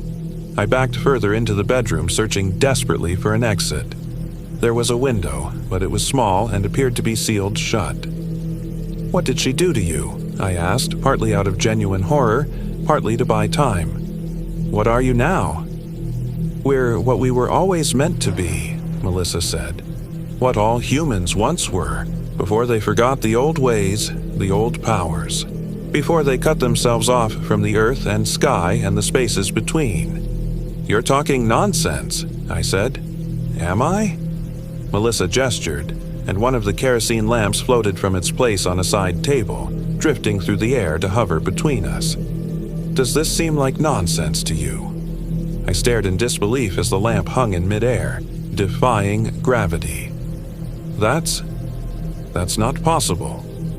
"All things are possible," Jenna said, "when you understand the true nature of reality. Agnes has shown us just the beginning. There's so much more to learn, Rebecca, so much more to become." I was cornered now, backed against the bedroom wall. The poker in my hands suddenly seemed pathetically inadequate. "Let me ask you something," Melissa said, taking another step toward me. "What are you fighting so hard to return to? A world of pain and loss? Of meaningless routine? Of slow decline into old age and death? We spent years watching people die, Rebecca. Young, old, deserving, undeserving. Death took them all.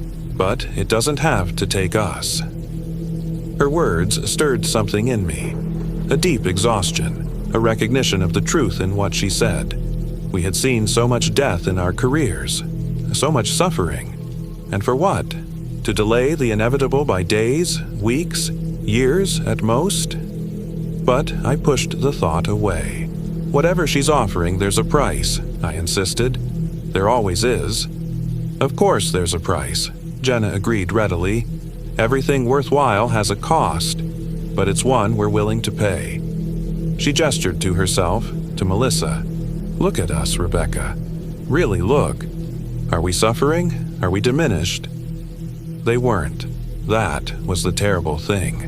They looked more alive, more vibrant than I'd ever seen them. Jenna's face, usually pinched with anxiety, was smooth and confident. Melissa, who had carried the weight of her responsibilities like a physical burden, stood straight and strong, radiating a calm power. "The price is your humanity," I said finally. "Your soul." Melissa laughed. "Such small thinking, such limited understanding. Humanity is just one way of being, Rebecca. We've evolved beyond it. And souls..." She shook her head. "Souls are not lost in this transformation. They're expanded, connected to something greater." I didn't want to listen anymore. Their words were like a drug, seeping into my mind, making terrible sense. I had to act. With a sudden movement, I lunged forward, swinging the poker at the floating lamp. It shattered, spraying kerosene and burning oil across the floor and walls. Flames erupted instantly, racing along the wooden floorboards. Melissa and Jenna jumped back, momentarily surprised by my action. I used their distraction to push past them, back into the main room of the cabin. But Agnes stood there, blocking my path to the door. "That was unwise," she said, her pale eyes reflecting the rapidly spreading fire. Around us, the cabin was beginning to burn in earnest, the dry timber catching quickly. Smoke billowed, making my eyes water and my lungs burn. "Let me go," I demanded, still clutching the poker, "or we all burn." Agnes smiled, unperturbed by the flames that were now licking at the ceiling. "Fire cannot harm me, child. I've survived much worse in my long years." She gestured, and the flames nearest her retreated, creating a circle of calm around her. "But you're still mortal, still fragile. The fire will consume you if you stay." She was right. Already the heat was becoming unbearable, the smoke thickening. I could hear Melissa and Jenna behind me, apparently as unconcerned by the inferno as Agnes. "Then let me leave," I pleaded. "Just let me go." "I can't do that," Agnes said with what sounded like genuine regret. "You know too much now, and you're part of this, whether you accept it or not. You were called here just as your friends were, just as all my children are." "I'm not your child," I spat. "Not yet," Agnes agreed, "but you will be. Through fire or water, through pain or love, through acceptance or force, you will be transformed. The only choice you have is how difficult you make the process." The flames had reached the bedroom now, and I could feel the scorching heat on my back. I couldn't go backward, and Agnes blocked the way forward. I was truly trapped. Then I remembered the kitchen. There had to be another door, a back entrance. I darted sideways, racing through the doorway I'd seen earlier. Behind me, I heard Agnes call out, but I didn't stop. The kitchen was already filling with smoke, but I spotted what I was looking for: a door in the far wall. I reached it in 3 strides and yanked it open, expecting to find myself outside once more. Instead, I found myself staring into Agnes's ravine cabin. Impossible. The 2 buildings had been nowhere near each other. And yet there it was, the single room with its stone fireplace and narrow bed, exactly as I'd left it. "The doors in my domain do not always lead where you expect," Agnes said from directly behind me. I whirled to face her, finding her standing calmly amid the smoke and flames of the burning kitchen. "Space bends to my will here, as does time. You cannot escape what is meant to be. Rebecca." She extended her hand, holding a small clay cup filled with the same dark liquid she'd used on Jenna. "Drink," she commanded. "Accept my gift willingly, and the transformation will be painless.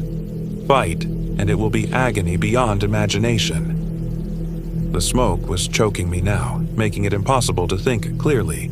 My lungs burned, my eyes streamed. The heat was blistering against my skin, and before me stood a creature who offered escape from all of it, from pain, from mortality itself.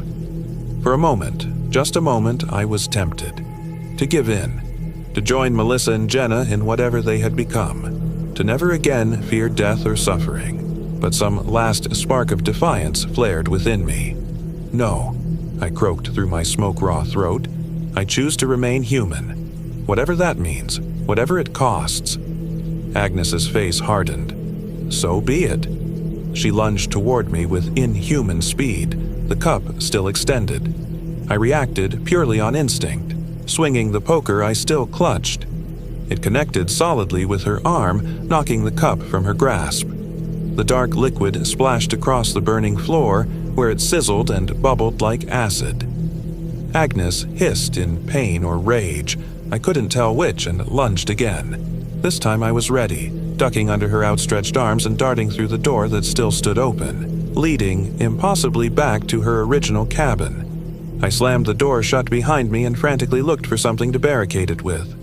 The single chair would have to do.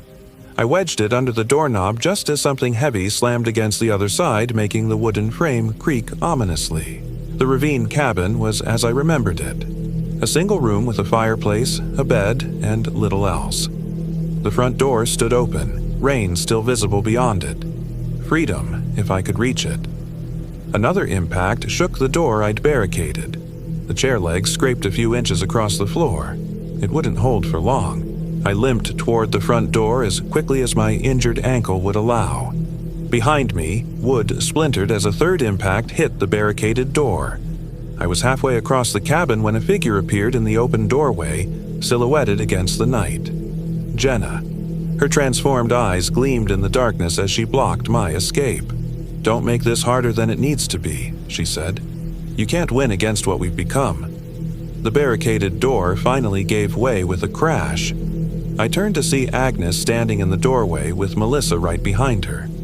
We were all once more in the small ravine cabin, as if the burning lodge had never existed. I was surrounded. "It ends here, Rebecca," Agnes said, advancing slowly. "Your resistance, your fear, your limited existence, all of it ends tonight." I backed away until I hit the edge of the bed. There was nowhere left to go, no more tricks to try. My friends, the people I had trusted most in the world, were now Agnes's creatures, strange and unknowable, and I was about to join them. Agnes reached into her pocket and produced another small cup, identical to the one I'd knocked away. The dark liquid inside seemed to absorb what little light there was in the cabin, creating a void in the shape of a cup. "Last chance," she said. "Willingly or unwillingly, the result is the same. But one path is pain, the other is transcendence." I looked from Agnes to Melissa to Jenna, searching for any hint of the women they had been. There was nothing human left in their eyes, nothing I recognized. That's when I noticed the fireplace, specifically the iron cooking pot that hung from a hook above the cold hearth. In the back of my nurse's mind, something clicked. the dark liquid, the way Agnes had applied it to Jenna's forehead, the way it had spread beneath her skin like a living thing. It wasn't magic.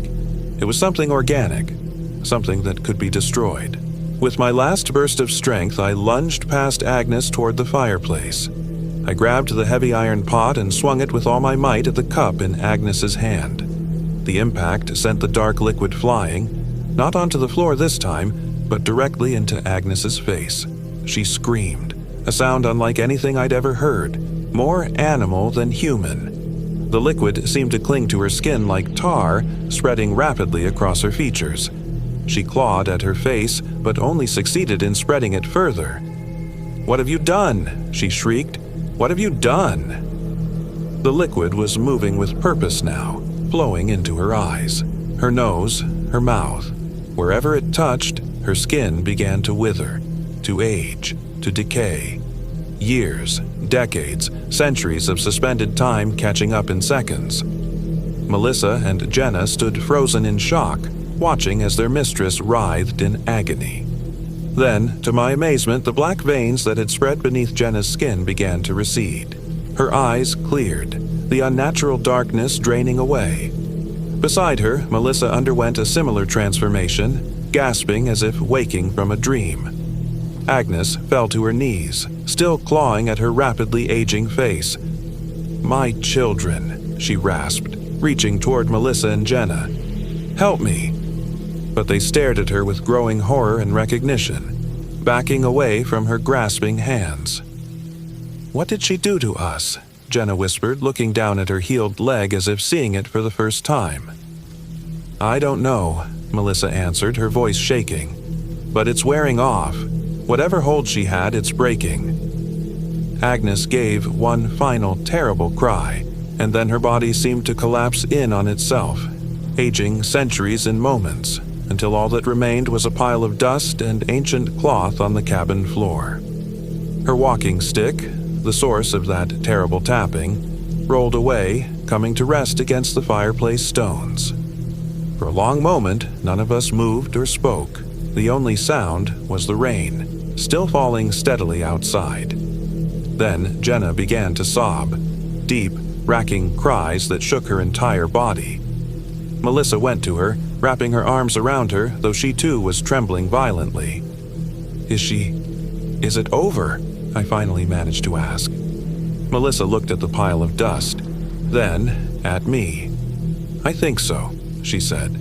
"I can feel her influence fading. The things she showed me, the things she made me believe, they're becoming like dreams, hard to hold on to. We need to leave," I said. "Now, before anything else happens." No one argued. We gathered what supplies remained and stumbled out into the night. The rain had stopped, and breaks in the clouds revealed a sky brilliant with stars. For the first time since we'd entered these woods, the air felt clean, the silence natural rather than watchful. We made our way slowly back up the ravine, supporting each other over the difficult terrain. My ankle throbbed with each step, but the pain was almost welcome. A reminder that I was still human, still myself. "I'm so sorry," Melissa said as we paused to rest. "I should never have brought us here. I should have known the stories were real." "You couldn't have known," I said, though part of me wanted to blame her, to be angry at the danger she'd put us in. "I think I did know, on some level," she admitted. "I've been drawn to these hills my whole life, to the stories about Agnes. Something in me recognized something in her." She shuddered. "If you hadn't been so strong, Rebecca, we'd all be whatever she was making us into." "What was she?" Jenna asked, her voice small. "What did she want with us?" "I don't think we'll ever know for sure," I said, "but she was lonely. She wanted a family, disciples. She'd been alone in these woods for so long." We fell silent, each lost in our own thoughts. By the time dawn broke, we had reached the ridge where we'd first encountered the dead tree with its hanging ornaments. It still stood, twisted and ominous, but as we watched, the bones and feathers and carved stones that hung from its branches began to fall, one by one, clattering to the ground as if cut by invisible hands. The forest was reclaiming itself, shedding Agnes's influence. We found our way back to the main trail by mid-morning, exhausted but alive. Jenna's leg showed no sign of having been broken, though she walked with a slight limp, a psychosomatic reminder of trauma rather than physical injury. Melissa's eyes were clear again, but haunted, and I knew mine must look the same. None of us spoke much on the long hike back to our car. What was there to say? We had glimpsed something beyond human understanding, something ancient and terrible and almost seductive in its power, and we had rejected it, chosen humanity with all its frailty and limitation. But sometimes in my dreams, I still hear it, tok tok tok, and sometimes, just before waking, I catch myself humming a melody I shouldn't remember, with words in a language I've never learned. And on those mornings, I wake with the taste of earth and copper on my tongue, and the certainty that something of Agnes Whitewood still exists in the dark woods of the Black Hills, waiting for someone else to hear her call, waiting for me to return.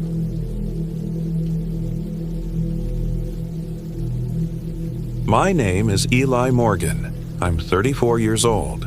This happened in September 2024. The thing about spending your entire life in cities is that you forget what true silence sounds like. That's what Maggie always said anyway.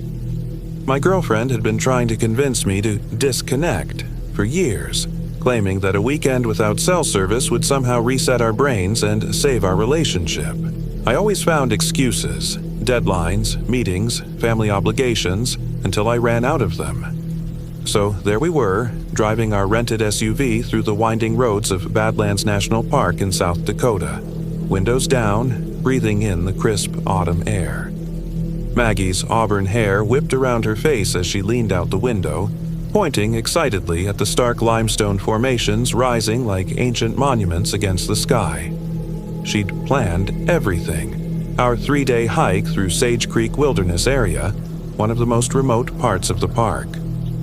No one else will be out there this time of year, she said, her green eyes gleaming with excitement. Just us and the buffalo. I forced a smile, but my stomach nodded. I'd always been a city guy, Manhattan born and raised. The most wilderness I'd experienced was Central Park.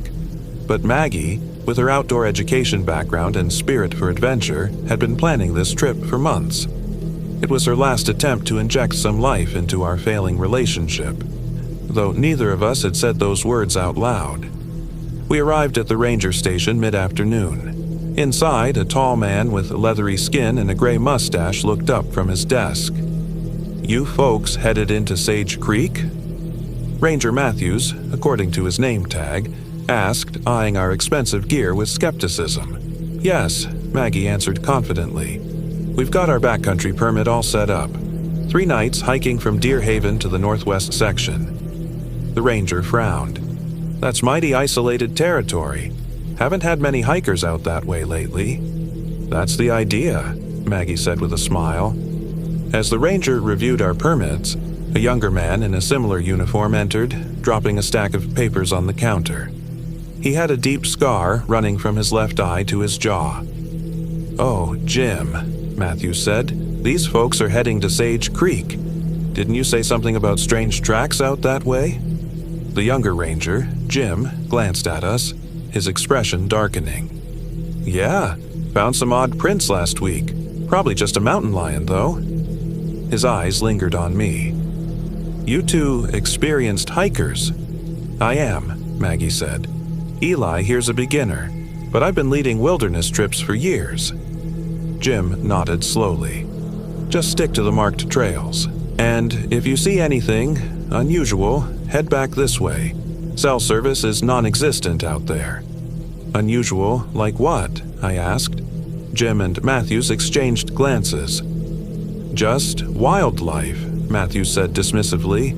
"Buffalo can be dangerous if you get too close, and there's been reports of a drifter in the area. Nothing to worry about, but best to be cautious." As we walked back to our car, I caught Maggie's arm. "A drifter? Maybe we should pick somewhere else." She laughed. "Don't tell me you're scared." The rangers have to warn everyone about every little thing for liability reasons. Trust me, the biggest danger out there is forgetting the bug spray. If only she'd been right. We left our car at the designated trailhead and set off with our backpacks. Within an hour, the world had changed around us. The formations of the Badlands looked like something from another planet. Spires and buttes in shades of red, orange, and white, carved by millions of years of wind and water.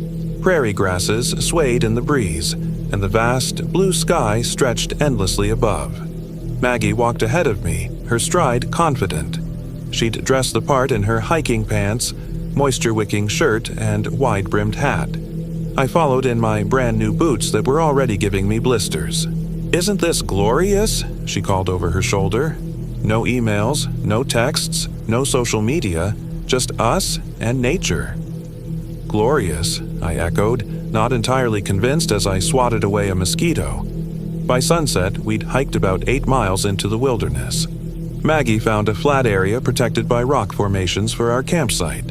As she expertly set up our tent, I attempted to start a fire with the fancy waterproof matches I'd purchased for the trip. "You need smaller kindling," Maggie instructed, taking over after watching me struggle. Within minutes, she had a crackling fire going. We ate freeze-dried beef stew for dinner, which tasted better than I expected after hours of hiking. As darkness fell, the temperature dropped dramatically. We huddled near the fire and Maggie pointed out constellations I'd never been able to see through New York's light pollution. "See? This is what we've been missing," she said, leaning her head on my shoulder. I had to admit, it was beautiful. The stars looked like someone had spilled diamond dust across black velvet. The silence was profound. No car horns, no sirens, no neighbors arguing through thin apartment walls, just the occasional rustle of wind through grass and the soft crackling of our fire. That's when we heard it. A long, low howl that seemed to come from everywhere and nowhere at once. Maggie sat up straight. "Wolf? No, there shouldn't be wolves in this part of the Badlands." "Coyote," I suggested. "Maybe," she said, but she sounded uncertain. It sounded bigger. The howl came again, closer this time. It didn't sound like any animal I'd ever heard, more like a human voice trying to imitate an animal, but getting it wrong in some fundamental way. "Let's get in the tent," Maggie said, kicking dirt onto the fire. Inside our tent, we zipped our sleeping bags together and lay close. Despite the strangeness of the howl, exhaustion from the day's hike soon pulled me toward sleep.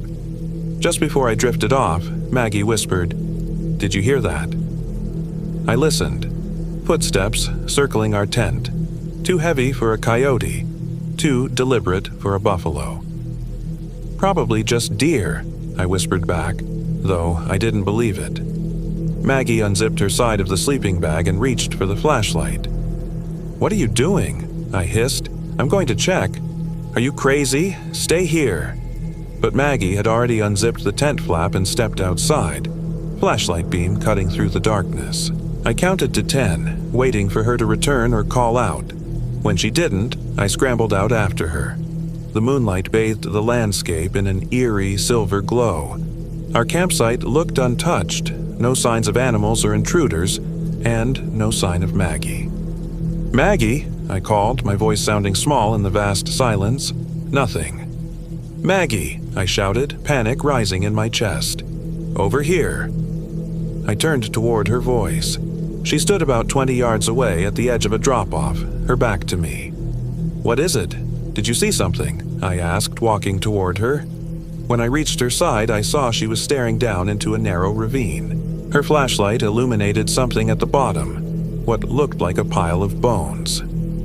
"Animal carcass," she said. "Recent. Something's been eating out here." "Great," I muttered. "Let's get back to the tent." As we turned to go, Maggie's flashlight caught something else. A symbol scratched into the rock face beside us. It looked like a crude stick figure with too many limbs, surrounded by smaller figures that might have been animals. "Native American petroglyph?" I suggested. Maggie shook her head. "No, this is fresh. See how the scratch marks are still light-colored?" This was done recently. An uneasy feeling crept up my spine. Kids playing pranks? We're 15 miles from the nearest road, Eli. Back in the tent, neither of us slept well. Every sound, the wind, distant animal calls, the fabric of our tent moving, sent my heart racing. Sometime near dawn, I finally drifted off, only to be jolted awake by Maggie's scream. I sat up, disoriented. Morning light filtered through the tent walls. Maggie was sitting up, staring at her phone. "What? What is it?" She turned to me, her face pale. "My photos from yesterday. They're all gone." "Maybe you accidentally deleted them." "No, they've been replaced. Look." She handed me her phone. Where there should have been pictures of landscapes and selfies of us on the trail, there were now dark, blurry images that looked like they'd been taken at night. In one, I could make out what seemed to be our tent from outside. In another, what looked disturbingly like a sleeping figure. Me. "This isn't funny, Eli. It wasn't me. How could I have taken these?" She grabbed the phone back, checking the timestamps. These were taken at 3:17 a.m. We were both asleep. I felt cold despite the warming tent. Maybe your phone glitched, or someone hacked it remotely? There's no signal out here, remember? That was the whole point. She scrolled through more photos, then suddenly stopped, her breath catching. Eli. She showed me the last photo. It was clearer than the others, a close-up of what appeared to be a face, but not quite human. The proportions were wrong somehow. The eyes too large and widely spaced, the mouth stretched in an impossible grin with teeth that looked filed to points. The skin had a grayish cast and seemed to be peeling in places. "This has to be some kind of joke," I said, my mouth dry. "Someone messing with us." Maggie deleted all the photos with shaking hands. "Let's pack up. I don't want to stay here anymore." I agreed wholeheartedly. As we emerged from the tent, I noticed something that hadn't been there the night before. A circle of small stones placed around our campsite, each one topped with what looked like tufts of animal fur. "Did you do this?" Maggie asked, her voice tight. I shook my head. Maybe it was animals? Pack rats or something? Even as I said it, I knew it was ridiculous. No animal would create such a deliberate pattern. We packed quickly, barely speaking. As Maggie rolled up the tent, she suddenly stopped. "Eli, come look at this." On the outside of the rainfly, someone had drawn the same stick figure symbol we'd seen on the rock face. "We need to get out of here. Now!" I shouldered my pack, not bothering to organize it properly.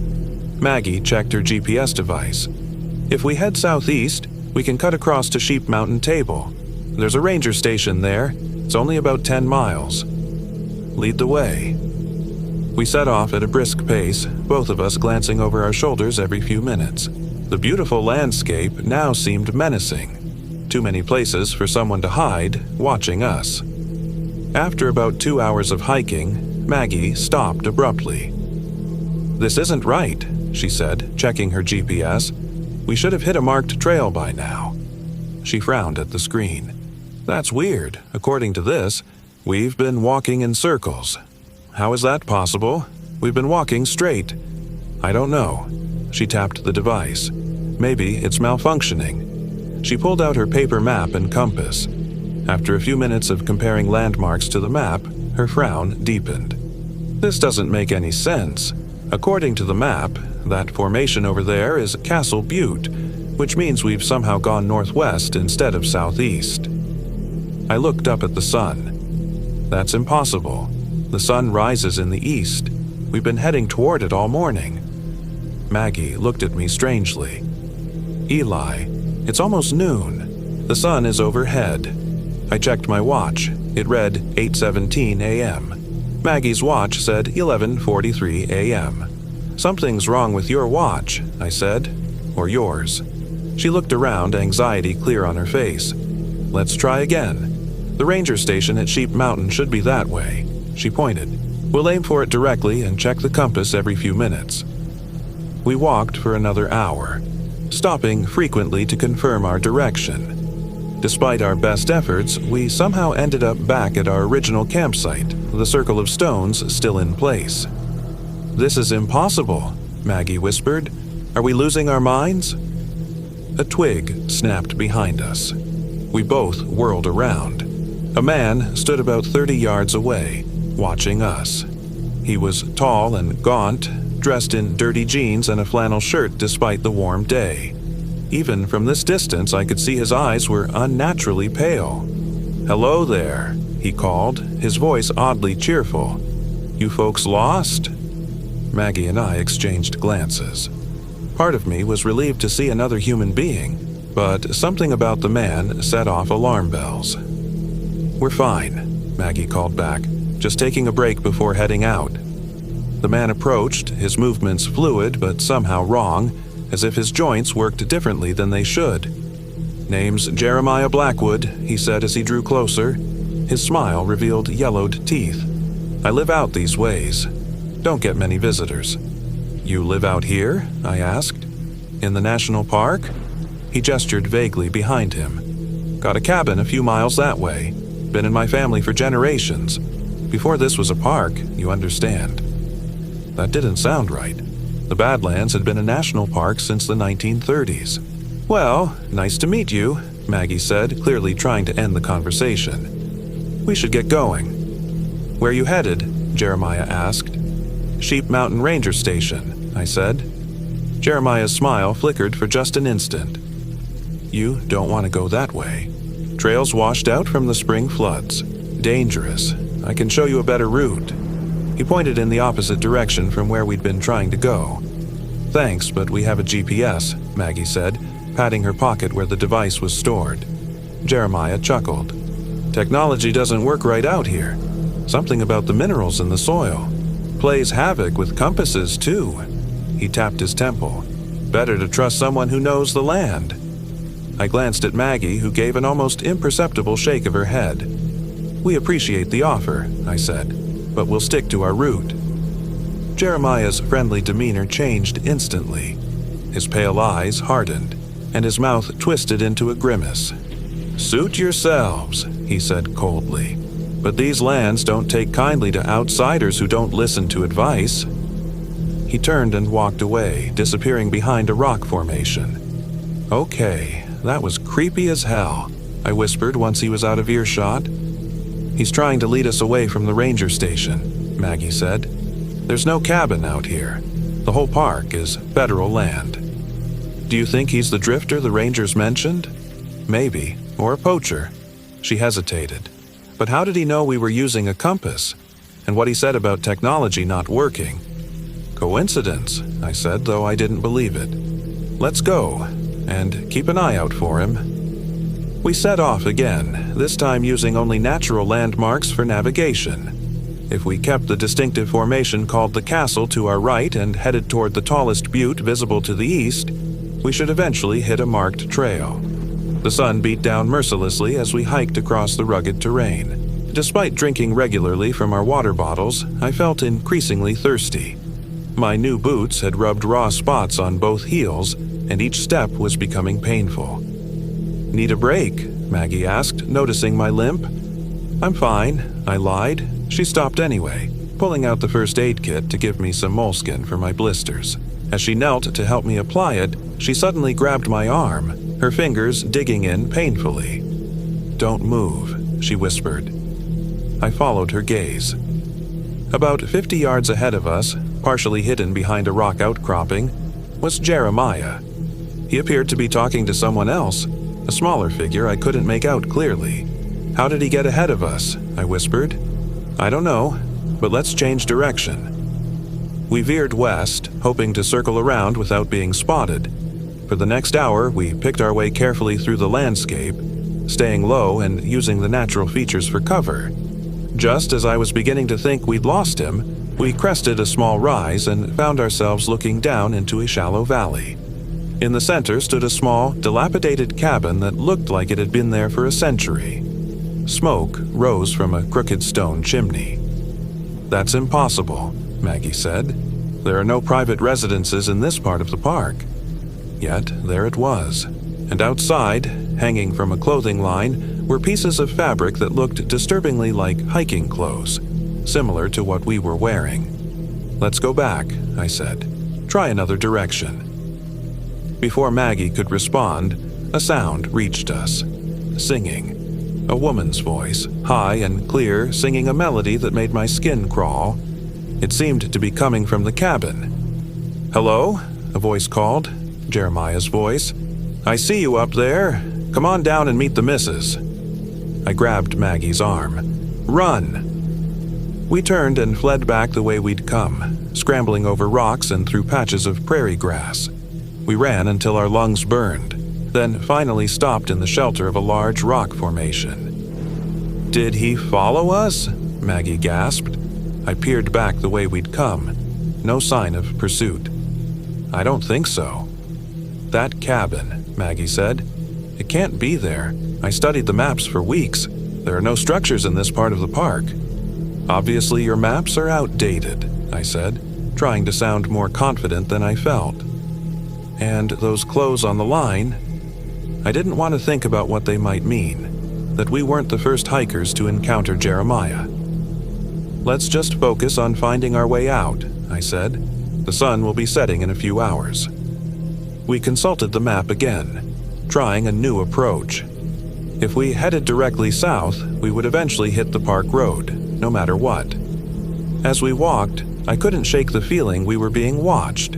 Occasionally, I thought I caught glimpses of movement from the corner of my eye, but when I turned to look, nothing was there. The light was beginning to fade when Maggie suddenly stopped. "Listen," she said. At first, I heard nothing. Then I caught it, the woman's singing again, but now it seemed to be coming from ahead of us instead of behind. "How is that possible?" I whispered. Before Maggie could answer, another sound cut through the air. A scream, high and desperate, abruptly cut off. "Someone's in trouble," Maggie said, already moving toward the sound.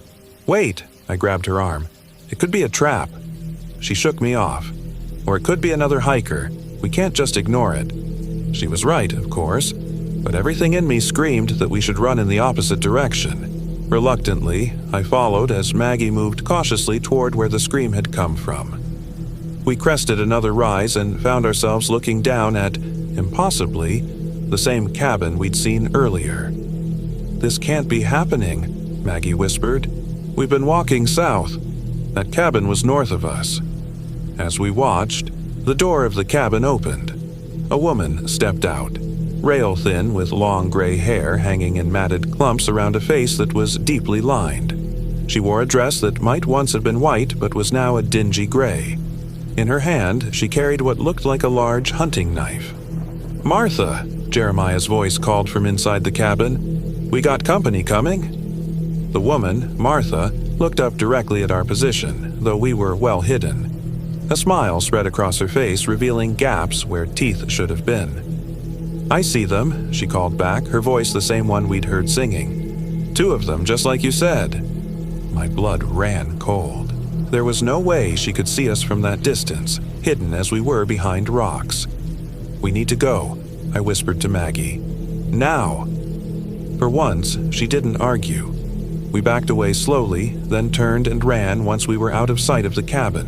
The sun was setting rapidly now, casting long shadows that seemed to reach for us like grasping hands. We ran until we couldn't anymore, then walked quickly, changing direction frequently in hopes of throwing off any pursuit. Darkness fell completely, and we were forced to use our flashlights. We found a small cave-like opening in a rock face and decided to take shelter for the night. "We'll rest for a few hours," Maggie said, her voice steady despite everything. "Then start again before dawn. If we keep heading south, we have to hit the road eventually." I nodded, too exhausted to speak.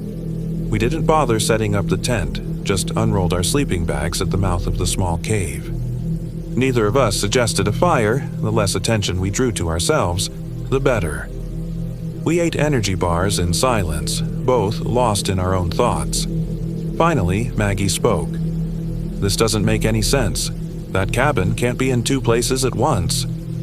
Maybe there are two cabins. Twins." Even as I suggested it, I knew how ridiculous it sounded. And that woman knew where we were without seeing us, Maggie continued, ignoring my comment. And how did Jeremiah get ahead of us this morning? I don't know. I took her hand. But we'll figure it out in the morning. For now, let's try to get some sleep. We decided to take turns keeping watch. Maggie took the first shift while I tried to sleep, but rest wouldn't come. Every sound from outside, the wind, the occasional call of a night bird, sent my heart racing. When it was my turn to watch, Maggie fell into an uneasy sleep beside me. I sat at the mouth of our small shelter, staring out into the darkness, my flashlight off to preserve the batteries but close at hand. The night was clear, stars scattered like dust across the sky. Under different circumstances, it would have been beautiful. Now it just made me feel exposed. Around what I guessed was midnight, I heard it. Footsteps approaching our shelter. Slow, deliberate steps that no animal would make. I shook Maggie awake, pressing my hand over her mouth to keep her quiet. Her eyes flew open, instantly alert. I pointed outside and mouthed, "Someone's coming." We pressed ourselves against the back wall of the small cave, hoping the darkness would hide us. The footsteps stopped just outside.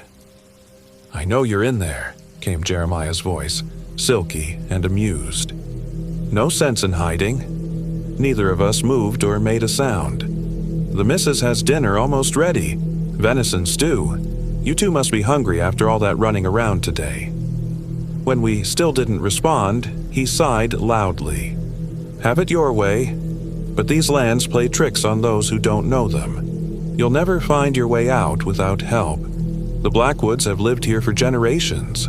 We know the secrets." A pause then. "We'll be waiting when you change your minds." The footsteps retreated, and soon the night was silent again, save for the pounding of my heart. "How did he find us?" Maggie whispered when enough time had passed. "I don't know, but we need to leave, now." We packed our few belongings and slipped out of the cave. The night was still and clear, the moon providing just enough light to see by. "Which way?" I asked. Maggie pointed. "South, always south." We walked through the night, stumbling over unseen obstacles, picking our way across the alien landscape. Neither of us suggested using our flashlights. Better to risk a twisted ankle than alert Jeremiah to our location. As dawn approached, an eerie fog rolled in, reducing visibility to a few feet. The air felt unnaturally cold and damp for the Badlands, which were typically dry even in the early morning. "This isn't right," Maggie murmured. "Fog like this is rare out here, especially this time of year." We pressed on, using the compass to maintain our southerly direction. The fog seemed to deaden all sound, creating a cocoon of silence around us. It was disorienting, like walking through a dream. That's when we heard the singing again. Martha's voice, somehow coming from all directions at once in that eerie, atonal melody that set my teeth on edge. "Just keep walking," Maggie said, gripping my hand tightly. "Don't stop." The singing grew louder, and now I could make out words, an old folk song about death and burial. As we walked, dark shapes appeared in the fog, just at the edge of visibility. Tall, thin figures that might have been trees or rocks or people standing perfectly still, watching us pass. The fog began to thin as the sun rose higher, revealing that we were walking through a section of Badlands I hadn't seen before, a forest of stone pillars rising like petrified trees from the earth. "The door of hell," Maggie whispered, checking the map. "That's what this area is called." "Comforting," I muttered. As the last of the fog burned away, I saw something that made my heart sink. The now familiar shape of Jeremiah's cabin, sitting in a small clearing ahead of us. "How is this possible?" I said, stopping in my tracks. "We've been walking south all night." Maggie looked as bewildered as I felt. "I don't know. The compass can't be wrong. Unless—" She looked up at the sun, then down at her compass again. "Unless south isn't south anymore." What does that even mean? Before she could answer, the cabin door opened. Martha stepped out, waving cheerfully as if we were expected guests arriving for Sunday dinner. "There you are," she called. "Breakfast is almost ready." "Run," I said, turning away from the cabin. But Maggie caught my arm. "Wait, look." I followed her gaze. In the distance behind the cabin, clearly visible in the morning light, was a road, and what looked like the ranger station at Sheep Mountain Table. "We've been going in the right direction after all," Maggie said. "The ranger station is just beyond the cabin." "So, we what? Walk straight past the cabin of the creepy people who've been stalking us? Do you have a better idea? We can't keep wandering in circles. We're running out of water and food." She was right. My water bottle was nearly empty and we had only a few energy bars left between us. "Fine, but we stay together and we don't stop for anything." We approached cautiously. Martha remained on the porch, still smiling that gap-toothed smile. As we drew closer, I noticed something I hadn't been able to see from a distance. Her eyes were the same unnatural pale color as Jeremiah's, almost white. "Don't be shy," she called. "We don't get many visitors, do we, Jeremiah?" Jeremiah appeared in the doorway behind her. "Not many that stay for dinner, at least," he said, then laughed as if he'd made a joke. We kept walking, aiming to pass the cabin at a safe distance. "Now, don't be like that," Martha called. "We're just being neighborly. Ain't no cell service out here, and the rangers don't come this way much. Folks need to look out for each other."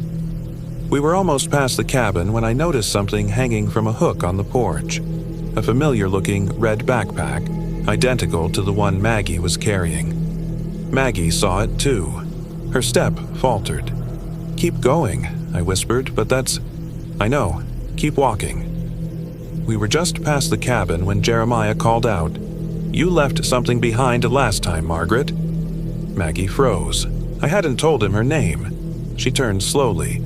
"What did you say?" Jeremiah grinned, revealing those yellowed teeth. "Said you left something behind when you were here before.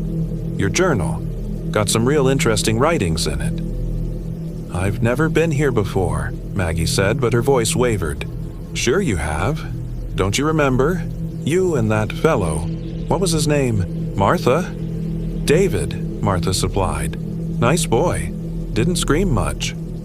A cold horror washed over me.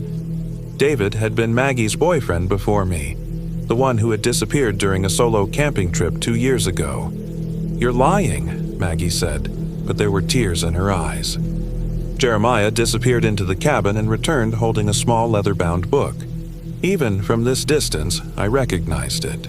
Maggie's journal, the one she'd been devastated to lose around the time David vanished. "Come and get it," Jeremiah said, waving the journal. "It's got some mighty personal things in here. Wouldn't want just anyone reading it." Maggie took a step toward the cabin. "Don't," I said, grabbing her arm. "It's a trick." She shook me off. "That's my journal. It disappeared with David." "Exactly. They're admitting they did something to David." But Maggie was already walking toward the cabin as if pulled by an invisible string. "Maggie, stop!" I ran after her. She was halfway to the porch when Martha disappeared inside the cabin and came back holding something else. A knife. The blade crusted with what looked like dried blood. I caught up to Maggie and grabbed her shoulders, forcing her to look at me. "We need to go. Now." Something moved in the windows of the cabin. Faces pressing against the glass. Pale, gaunt faces with those same strange eyes. "How many people are in there?" I whispered. 5, 6. Maggie's voice was distant, her gaze still fixed on the journal in Jeremiah's hand. "Too many. Come on." I tugged her arm, and this time she came with me. We backed away from the cabin, then turned and ran toward where we'd seen the ranger station. Behind us, Martha's singing started again, louder now, almost celebratory. We ran until the cabin was out of sight, then slowed to a jog, both of us gasping for breath. "That was my journal," Maggie said between breaths. "The one I lost when David—" "I know," I said. which means they probably had something to do with his disappearance. We need to get to the rangers. Tell them about the cabin. We continued toward where we'd seen the ranger station, moving as quickly as our exhausted bodies would allow. The terrain became steeper, the path winding up toward a plateau. Just as we crested the rise, I heard a voice behind us. "Leaving so soon?" I whirled around. Jeremiah stood about 20 feet away, though I hadn't heard him approach. He still held Maggie's journal. "How did you—" I began. "Told you," Jeremiah said with that unsettling grin. "These lands play tricks, especially on outsiders." "Stay back," I warned, picking up a rock. It was a pathetic weapon, but it was all I had. Jeremiah laughed. "No need for that. Just wanted to return something to the lady." He tossed the journal to the ground between us. Maggie stared at it but didn't move. "Go ahead," Jeremiah urged. "It's yours, ain't it?" "Don't touch it," I said. "Smart boy," Jeremiah said, still smiling. "Smarter than the last one." He never figured it out. He took a step closer. "You know what we are, don't you?" Something about the way he said it sent ice through my veins. I'd been assuming they were some kind of backwoods killers, people who lived off the grid and preyed on hikers. But the way things didn't add up, the cabin appearing in different places, the confusion with directions, the unnatural fog. "You're not human," I said, the words sounding ridiculous even as they left my mouth. Jeremiah's grin widened, showing too many teeth. "Not anymore." A wind picked up, hot and dry, carrying with it a smell like rotting meat. Jeremiah's form seemed to flicker, like bad reception on an old TV. For just an instant, I saw something else standing where he was. Something tall and gaunt with 2 long limbs and a face that was mostly mouth. "Run!" I screamed, grabbing Maggie's hand. We fled up the path toward the ranger station. Behind us, Jeremiah's laughter turned into something else. A howl like the one we'd heard that first night, but now I recognized it for what it was. Hunger. The ranger station came into view, a small building with a flagpole out front. A Park Service truck was parked outside. Hope surged through me. "We made it!" I gasped, pulling Maggie toward the building. But something was wrong. The closer we got, the more details seemed off. The flag hung limp in the windless air. The truck was covered in a fine layer of dust, as if it hadn't been moved in weeks. And no one responded to our shouts. We reached the station door. It was unlocked. I pushed it open, calling out, "Hello? Park Service?" Silence. The interior was dim, illuminated only by what sunlight filtered through dusty windows. The place looked abandoned. Papers scattered across the floor, a chair overturned, a half-empty coffee mug on the desk with a film of green mold on the surface. "What happened here?" Maggie whispered. I moved toward the desk, looking for a radio or phone, anything to call for help. The landline was dead, the radio nothing but static. On the wall, a large map of the park was marked with red pins. Several were clustered in the area where we'd been hiking. Beneath the map, scrawled in what looked like marker on the wall itself, "Blackwood Territory, do not enter." "Eli," Maggie called from across the room.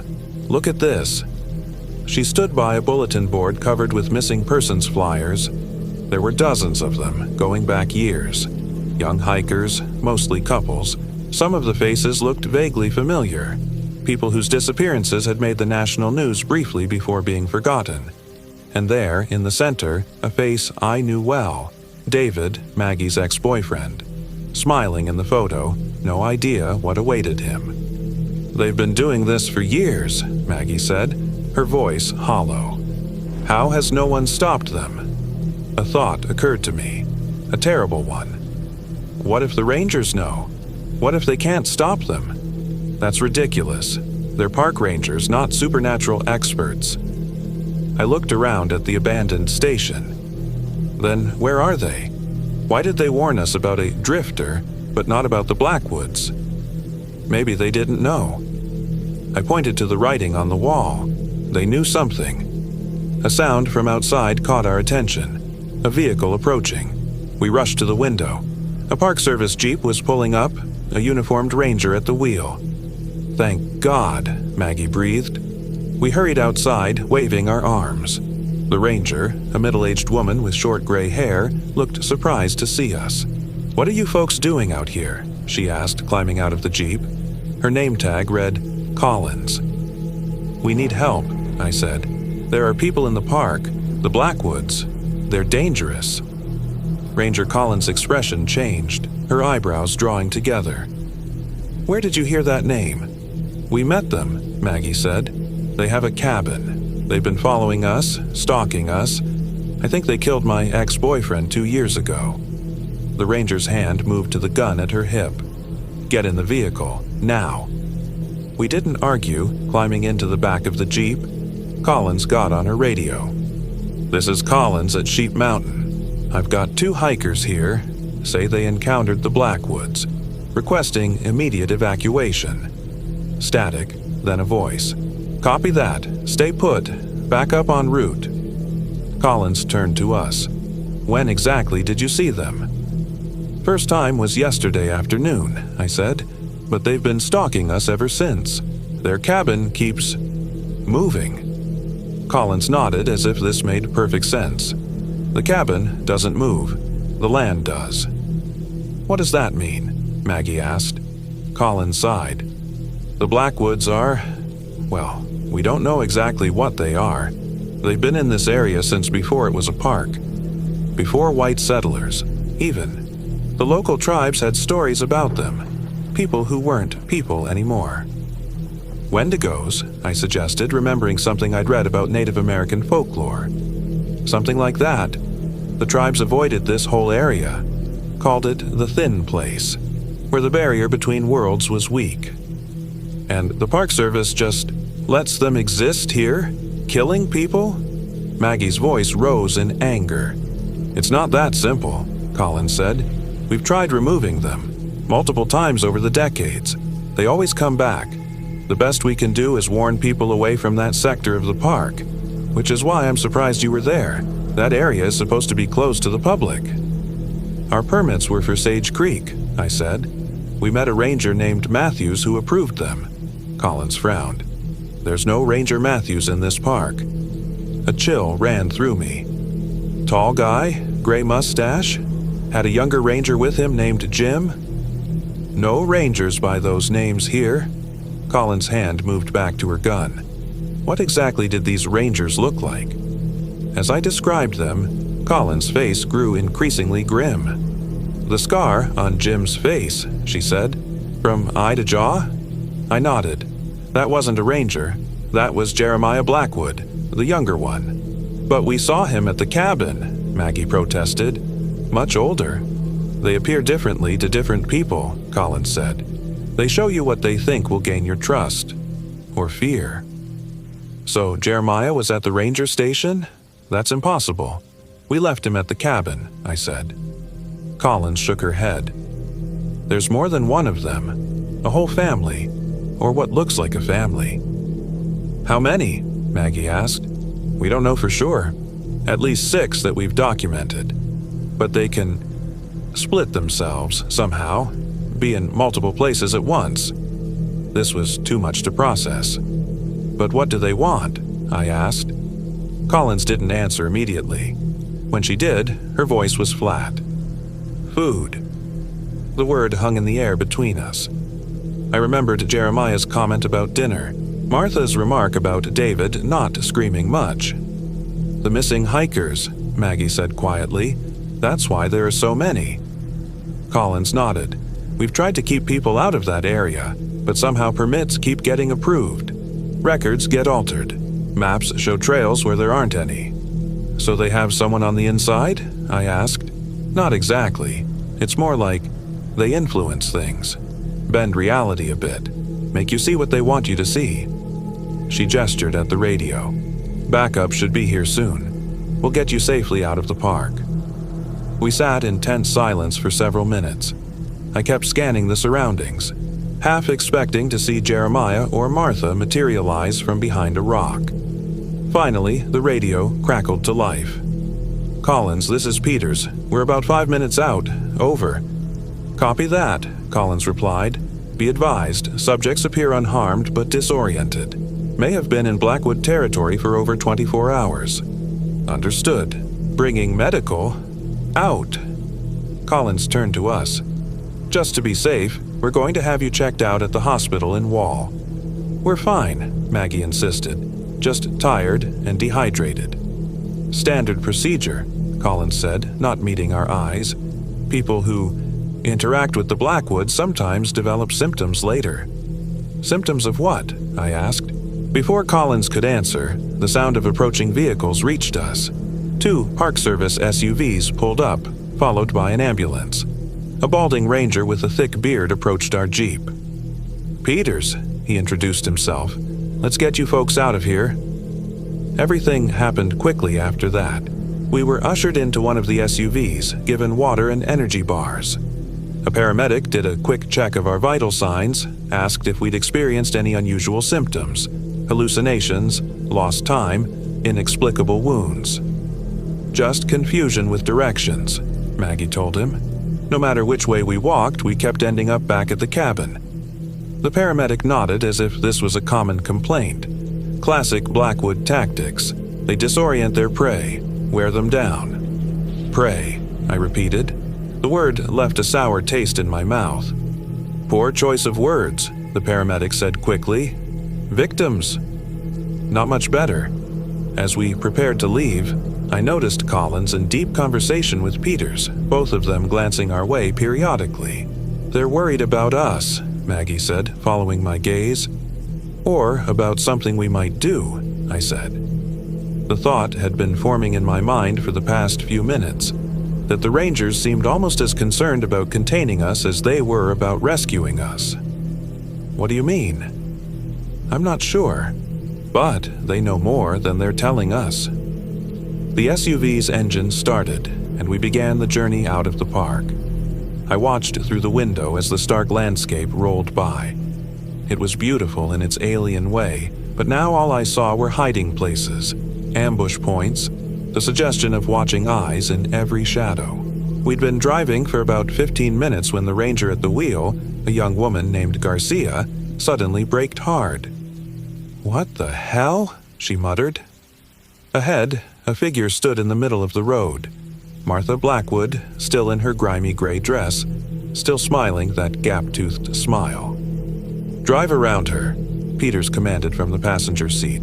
Garcia shifted to steer wide of Martha, but as she did, more figures appeared at the roadside.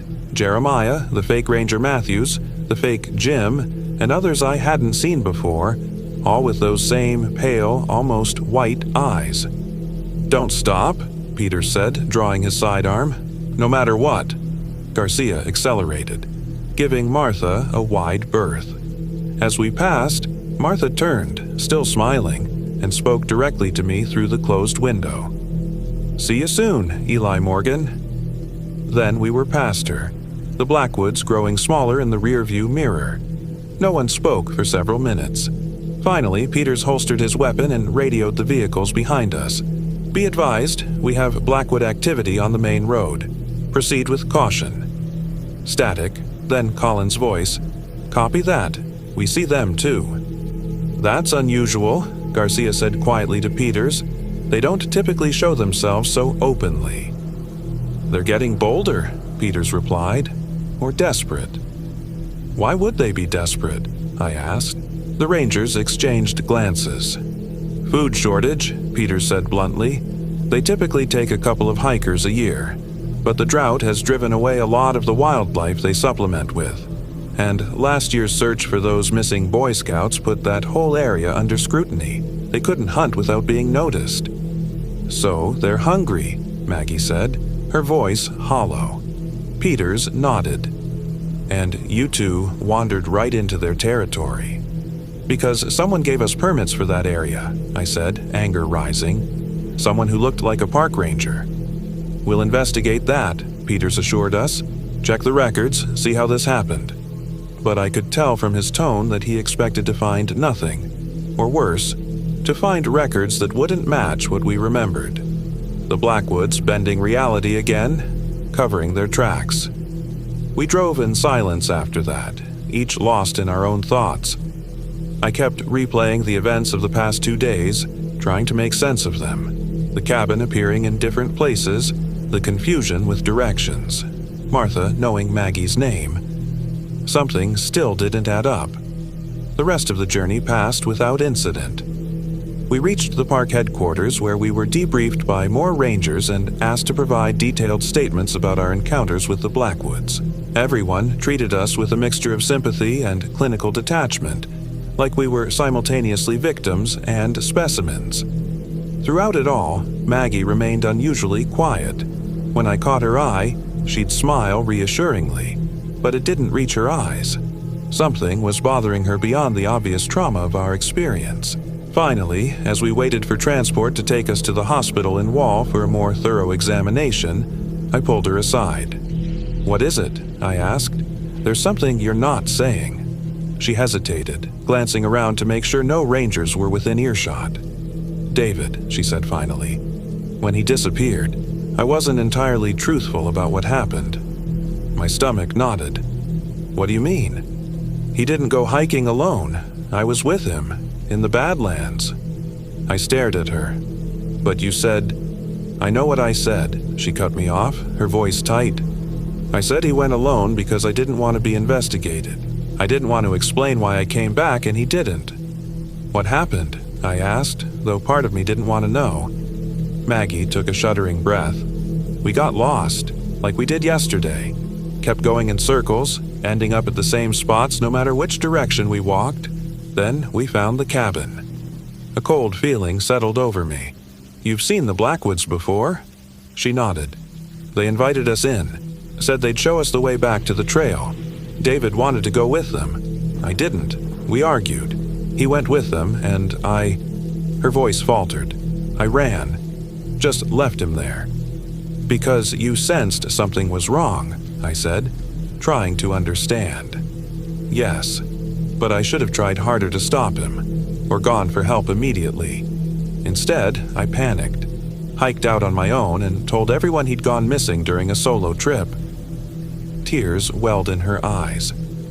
"I've been living with that guilt for 2 years.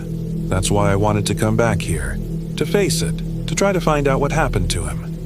And you brought me into it," I said, the realization dawning, "without telling me the danger." "I'm sorry," she whispered. "I didn't think they'd still be here, or that they'd remember me."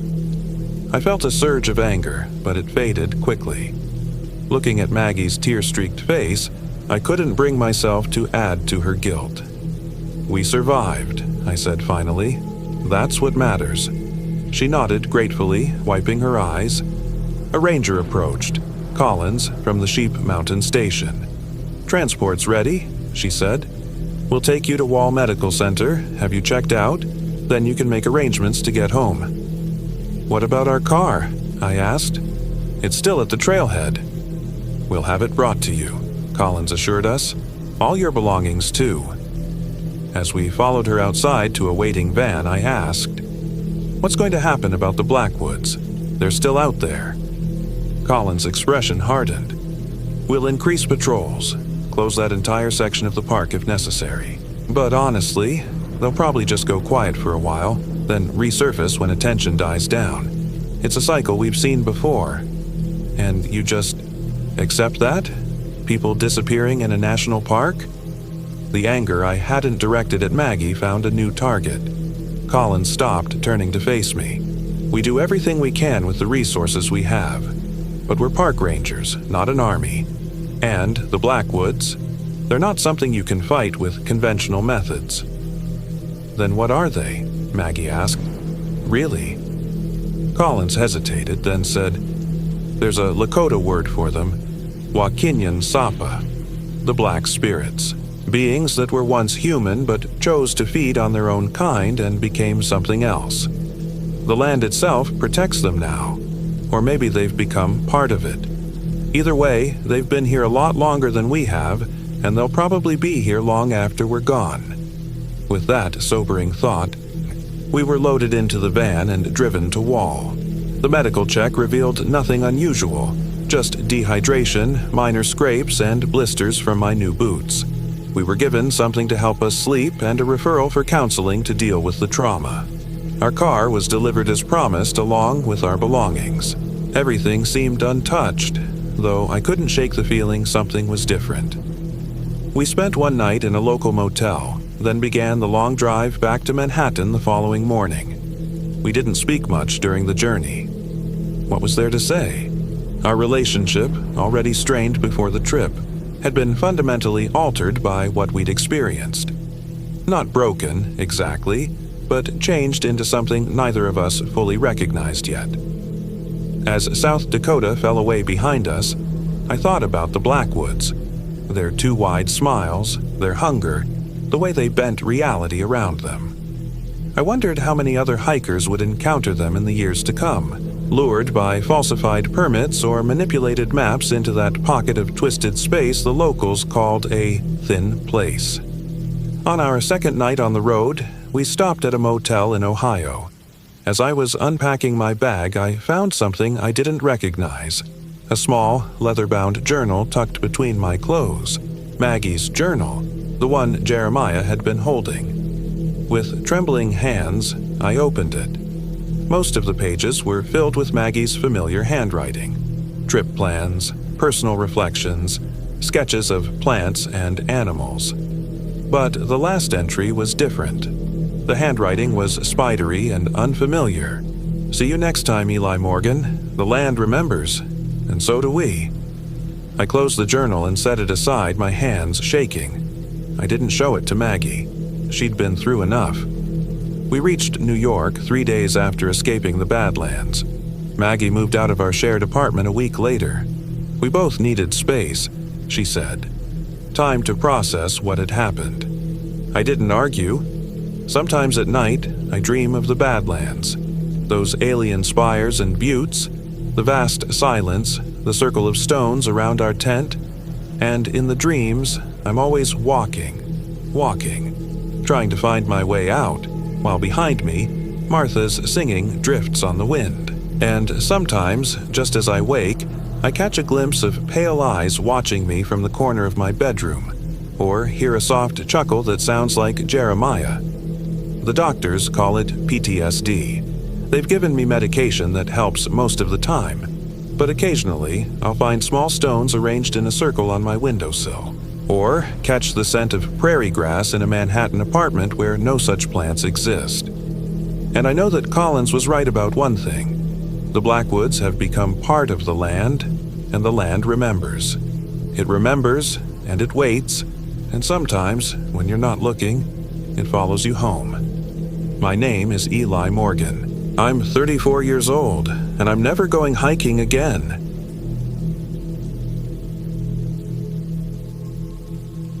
My name is Marcus Thorne. I'm 34 years old. This happened in October 2023, and I still struggle to sleep through the night. Looking back, I should have seen the warning signs. The way Eliza's dog, Rusty, refused to leave the car when we arrived at the trailhead. The strange silence in the forest. Not a single bird call or insect chirp. The subtle unease that settled over our group like a fine mist as we ventured deeper into the Black Hills wilderness of South Dakota. We're almost to the lookout point, I said, consulting the trail map. Should be another mile or so. Our hiking group consisted of 4 co-workers from the marketing agency where we all worked in Minneapolis. Myself, my girlfriend Eliza Chen, 32, creative director and owner of an overly protective Australian shepherd named Rusty, Devin Wallace, 29, our social media specialist and self-proclaimed survival expert, and Naomi Blackwell, 35, account manager and the one who'd suggested this particular trail in the first place. "Are you sure this is the right way?" Eliza asked, brushing her dark hair from her face as she squinted at the increasingly narrow path ahead. Rusty whined softly at her side, pressing against her leg. The trail markers stopped a while back. I checked the GPS on my phone. Signal's weak, but yeah, this should be it. Custard Peak Trail. Devin adjusted his backpack straps. Well, the map says there's a gorgeous view at the summit, and we've already hiked 4 miles. I'm not turning back now. He'd always been stubborn that way. Once Devin set his mind on something, there was no changing it. His confidence could be reassuring, but sometimes it veered into recklessness. "I've hiked these hills before," Naomi said, though something in her voice sounded off. "But not this specific trail. The ranger at the station said it was less traveled but worth it for the views." The early October